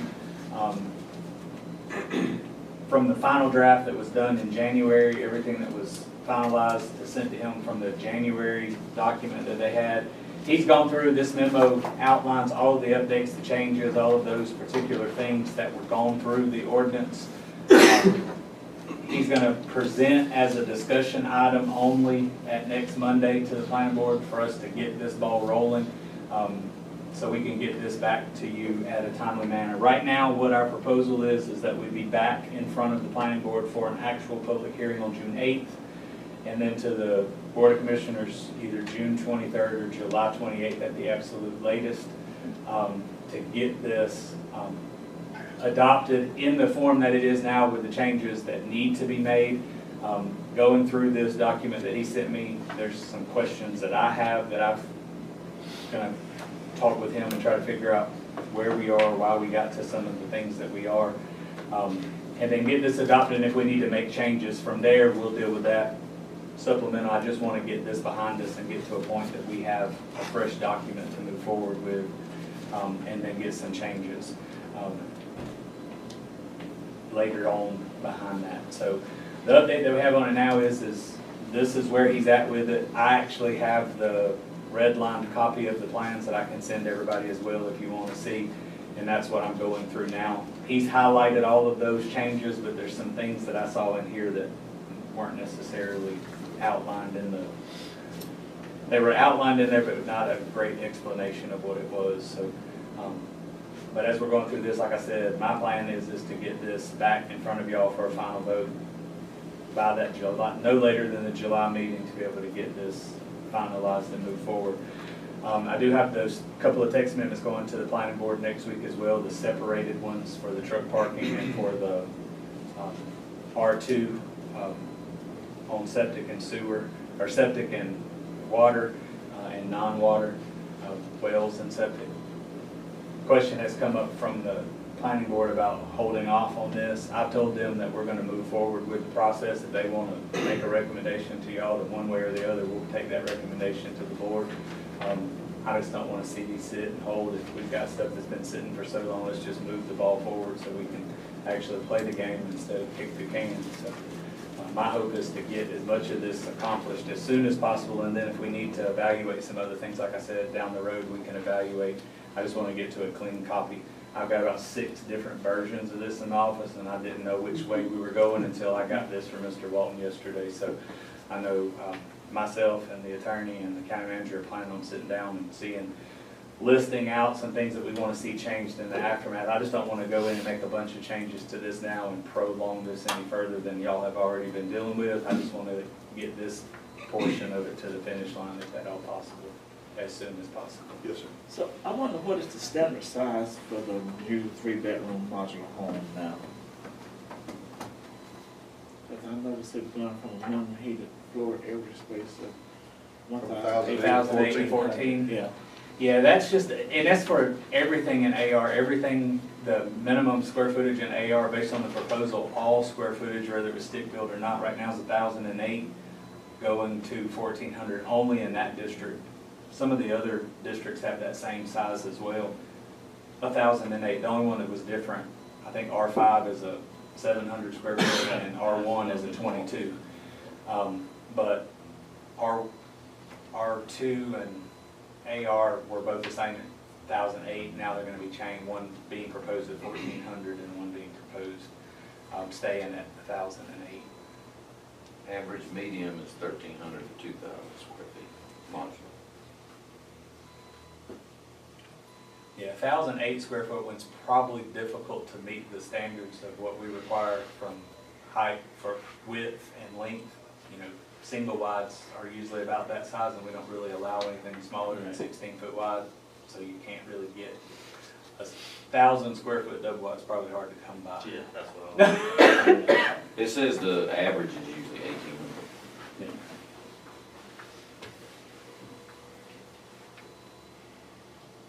I mean, if you believe. And the weasel. And the weasel. A lot of changes. Yeah, a lot of changes. And really, it looks like a lot of changes. As I went through this, when I got this yesterday, I looked over it last night, going through it to be prepared for today. Most of these changes are the exact same changes. They just go from one district to the next. They're all the same. They're just duplicated over and over again, so it makes the memo seem a lot longer than it is. Like I said, there are some questions that I have in regards to it. You know, as far as we're looking at maximum width to depth ratios, those are things, one, that are very difficult to regulate anyway. But then in putting that in there, if we're saying that the minimum lot width is 225 feet is what we're proposing in AR, but you can only have a 1-to-10 ratio. So if my lot width is 225 foot at the road, I can only be 2,250 foot deep. If you run the math on that, if it's a perfect rectangle, it's 11 acres. So we're saying that nobody can have a parcel larger than 11 acres unless they have 1,000, 2,000, 3,000 feet of road frontage. There's some ambiguity in how some of these new regulations are being proposed. So there are some things we may want to consider as we're looking at that, like where did width and depth things come in. If it's flag lots, then let's address the flag lots in the flag lot section, but not get into that overall lot width, the ratios, because not every lot's going to be square. I mean, even in the smaller districts, it's 1-to-5, so you're looking at a 1 acre lot that's 100 foot wide that can only be 500 feet deep. It doesn't always work. It doesn't always work. I mean, in that sense, we're hoping that every lot's going to be a perfect. Right. Well, I think on any of these, if you, like that, if it jumps out as you provide kind of your recommendation. Yeah. My other thing was, and I'm just asking you for clarification on this. So it's saying 225 foot is the minimum lot width. I don't necessarily have a problem with that, but then it says added requirement for driveways to be set back 50 foot from the property line. He hit me with that yesterday. I'm gonna give you a prime example. Okay. You got a lot that's 210 foot existing, and there's 2 power poles in a curve. You're not gonna get that. Yeah, that was one of the things when I got this, I immediately went online. I was like, I don't want to be the bad guy that comes in and starts throwing stuff at this because I don't want to slow the process down. I was like, but trying to put a setback on a driveway, I'm like, now I'm telling the guy that's on a state highway, because GDOT regulates where That's they're, right. and half the roads in the county are state regulated road. They regulate where it goes, and if they say you've got a shared driveway and you gotta put it on the property line, now that property owner has to come and ask for a variance, because we put in our ordinance that you gotta be 50 feet from the property line. It's just some things that Create more. we're Yeah. creating more of. That's what he said, he's Yeah. found some of those Create already. more work. Yeah. Yes, we're creating some things that aren't necessary, and like I said, not knowing the history behind where some of these changes came from, whether they're from my predecessor, or they're from the planning board, or where they're actually coming from. I get the lot size increases in ordinance amendments that I've done over the last few years in other places. We've gone to higher lot sizes, we've created new zoning districts to provide flexibility and other things, to be able to do that. So I think there are some things that we can kind of adjust and move through here to get this process still moved, but there's gonna still be some bigger changes, I think, down the road that we need to look at, that Heath and I have talked about.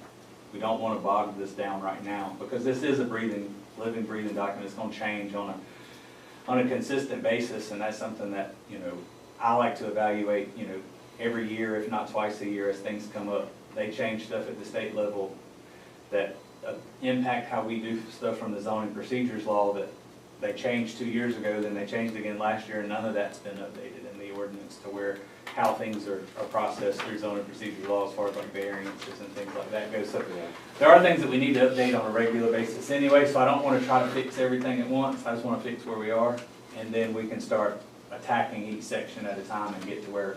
Well, the main reason that started all this was the minimum lot size. Yeah.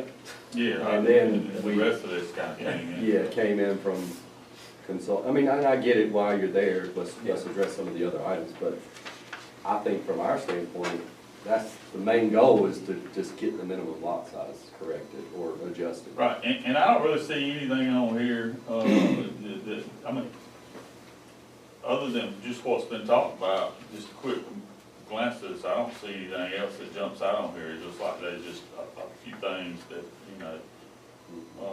the recommendation can come, but, as a board, we probably ought to look at, that 50 foot from the property line. I mean, that's telling somebody, if you got to put your driveway, smack dab in the center, that don't even, aesthetically doesn't even look good. Well, especially on a property that only has 100 foot, you get to a lot that's 100 foot wide in some of these other districts and has that same setback, you're literally dead in the center with it. And there are some things that just won't work. The only thing that I did not see on his list that I see that's listed in the working document they gave me is that they've removed churches from all of the residential zoning districts as a special exception. I didn't see it listed in here that it was being something that is being proposed to be removed. I would not recommend that be something we remove because of RLUIPA. We don't want to get into the RLUIPA laws, providing them the opportunity to at least ask for it. We may not approve it, but we at least need to keep that stuff in there. But that was something that's been removed out of every residential district. They're not allowed in residential at all under this proposal. So when this moves forward, Yeah. and it sounds like you got it on the right track, when this comes back, all right, then there's gonna be planning commission, and there's gonna be staff recommendations. Yes. And you're gonna address a few of those things. Yes, I'm going to be working with a consultant. He's going to be at Monday's meeting, so we can kick off the conversation with the planning board as just discussion only. Between that 11th meeting and the 8th meeting, I plan on having some conversations with the consultant, giving him my recommendations of where I think we need to be. And then with the planning commission's recommendations, when we get to that, we'll bring hopefully one final recommendation to you. It's not overnight. Yeah, because I think the big things, I really only goes, it really initially had when it started out was acreage in AR. Flag lots, and square footage. We wanted to increase that square footage to more suitable fashion for that. And there's other zoning districts that you can look at for different square footages. And all of it, and those three things right there are based upon what's all the way around us that they're currently doing. So we won't be the odd one out. Yeah, absolutely. All right, anything else? all I've got. Thank you. All right. Get a motion to adjourn? Whoa, whoa, whoa, whoa. You didn't have it. I Yeah. got you, I'm sorry. So, I forgot. and I can't remember, you know, back in the day when we did it, you know, we've given, raised a supplement to the volunteer fire departments. And I don't remember what year that was. Last year. It was like 2024. 2024. Okay. So, time flies, son. You wait till you get old like me. So, you mean 2025? Or, we didn't raise it for 26? No, we did it in 24 for But we raised it to 25. twenty-five. 25. Yeah, that's what we Yeah, that's correct. Right. Anyway, I talked to a few volunteer fire departments. The cost of fuel has gone crazy. You know, most of them are diesel. And diesel is $2 more than it was, you know, 4 months ago. Is there any kind of help we can give? And this ain't permanently, this is just, I'm thinking until the fuel prices drop back, to help them a little bit with the fuel cost. How much is the stipend then? We went from 5 to 750. That's a month? Yeah. So we're at 750 a month. I mean, as you know, it's like, you know, he had 3/4 of a tank in one of the trucks, and it cost him $200 just to raise it, well, from a quarter of a tank to full. It's just me, I was thinking, we didn't do it last year, but thinking like going forward, maybe bumping it up another 250 a month. Just because everything's increased. $1,000 doesn't go very far. You're talking about fuel and pay, you know, other costs they incur. But, yeah, we can do it temporarily. We have a contingency set up in this year's budget. We can And utilize it's up some to of the that. rest of the board, it's just me, I'm the one that's, We can Can we do it for put it the, in effect now. can we do it for the 90-day time period, then re-evaluate it again afterwards? you know, Do it. yeah. We will have to come to you all with a budget amendment and the total cost for all the fire departments and do it for 90 days. And then the budget, I mean, generally you don't do a budget amendment for 90 days, but. Well, we just did the budget amendment to include just 90 days. And then we need to do Yeah. another one if we go more than that. Yeah. So, no, that's no You know, problem. I don't want them running out of fuel. I mean, you know, you drive to the fire for an emergency. You know, if you go to the fire, then they're gonna be pumping, the truck's really gonna be using up some fuel. And then, you know, then they gotta go back and, I don't want them missing any fires or emergencies. Commissioner's got to do. Because they got, hey, I gotta get the truck filled up, you know, hopefully they'll keep it full. But that's just a question I had, and if we could do anything, you know. so- I mean, I'm not sure that you really need to vote. We can vote on a budget amendment, but if you tell me, Alan, to increase it, that's within my limit. I think I could do that, just, Well, to pull money out of the contingency oh, well, that's true. that we budgeted. I mean, So we need to vote on, yeah, so we can vote on I it. understand that, you know, I mean, if, you know, Yeah. we have to vote on something, you know, I don't wanna just Right. Can we add under on the table do it. Yeah, we can add it for next week, I think, can we just, because we're In trying the to public generate one. funds. And it's tough too, because not all of those districts support as well. I mean, Thurston, I think, is very well supported by their community, but not all. That's District 2,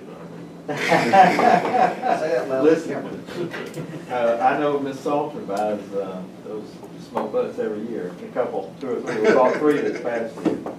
Got a woman.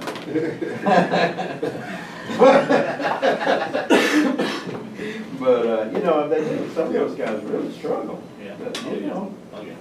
and so it's tough. Like 750, man. That doesn't go far. Can I ask a question, it's sort of related to that, they're still keeping up with their reporting requirements, right? We're not just writing checks. Well, we don't. We pay them a stipend. We don't ask them to report anything to us.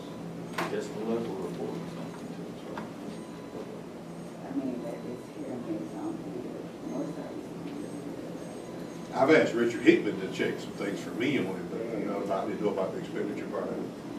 I can reach Well, out I to mean, him. there's a minimum threshold you need to meet in order to, because we're having to pay, which I think's a good deal. Don't get me wrong, we're paying, we're paying disability insurance on, workers' comp on insurance on, and we're paying the firefighters, cancer policy, PS, and then the other policy on whatever you say. Yeah. So, there, you know, There's some we accountability. need some, and we did have something in place. Now, I don't know if that's something that Jason had come up with specifically or whatever, but they had to, you know, look, we want to help you, but you Right, gotta you gotta help help us. us, We gotta that's justify means. 100%. Yeah, I'll reach out to him. I'll talk to Richard about it. Yeah, I mean, and it needs to be all. We need a report showing the expenditures. Okay. That's right, all of them, because we've requested it before, you know, it kind of gets, you know, in one ear and out the other, and people forget. And I think it's really lax right now. I think that. Oh, hey, Well, it should be where if you don't give your report, then. That's You kind don't of get what a I Just pay them, yes. Well, just,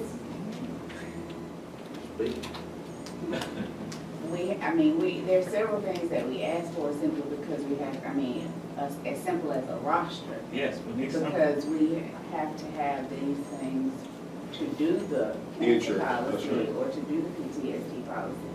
But some of them, we have a really hard time. I mean, I'm not saying don't give them the money if you feel like they need an increase, but if they can't give us the things that we need to make sure that we have the things that we need to give for these policies, Well, I don't tell you know what, why it's like Yeah. giving a, Free money. rewarding Yes. a child that has bad behavior.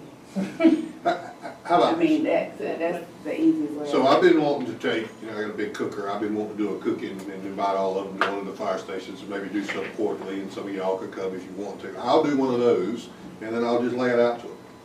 Then we gotta have a little bit more, and we wanna help them, we wanna know, if you're running short on money, we wanna know. Well, we need to be, We we're need to accountable to understand the that. public for our funds, and we need to Yeah, I'll say, just have that. specifically what these, I think we're required by law, in fact, to say where these funds are going, and how they're being Right. spent. Right. So do we have anything in writing stating what we should be receiving from this volunteer fire It's department? pretty, the agreements that we have, they're pretty open. Yeah, we can look at all that. We probably need to look at that, but, you know, the roster thing for sure, That should be mandatory. Yeah, And then. because of things that have happened in the past that, Yeah, You know, who I mean, but I'm telling you that I've asked, I mean, they'll give it to me, but it's gradual, I mean, it's like pulling teeth, like I should, when you get a new person, I shouldn't have to ask for it, because I don't know when you get new people when they Well, leave, you know. then, Our agreement should say they should be in compliance with whatever. So do y'all want us to give them, do y'all want to put this on the agenda as a supplemental increase Yes, now, ma'am. or do you want to get a better agreement before you give more money? Well, I think no matter what, you hold the money until they give us what we're doing. Right, yeah. So if it's $750 or $1,000 or whatever the number is, So if we they can, won't get it. yeah, so if we can look at the agreement between now and Tuesday and still go ahead and add that on the agenda itself. And if they are out of compliance, then they won't get that increase. You got that? that's something Richard's gonna have to get on. Yeah, yeah. yeah, I asked him about training, because I wanted to make sure that everybody that was a volunteer firefighter and was on the roster has gone through the proper training. Yeah. And he was checking on that for me, but, yeah, I'll handle it, I'll give it to Richard. That's a lot, that's a lot. Jessica, you got some Well, kind that's of exactly what I- requirement sheet that they supposed to be doing? Just put together a checklist. Yeah. So, Yeah, we'll work on it. Hey, you know. I mean, some of this stuff, I don't know if I'll be able to have everything ready. By for Tuesday, I agree. But, you know, things like, they need a roster, because we really need to know who's out there. Yeah. Because a liability claims and they ain't on the roster Right. Right. And is serious. And the way to, I mean, we don't need to tie it to them getting the increase. if they, if they don't submit that stuff, they don't get the increase, just tie it to the full amount. Yeah, whatever they don't the get full amount anything. is. Yeah. So we could do the increase next week, if that's what we wanna do, and then have this checklist and And give say, them so long. Yes. yeah, so you have, Condition Amount on, of time, yeah.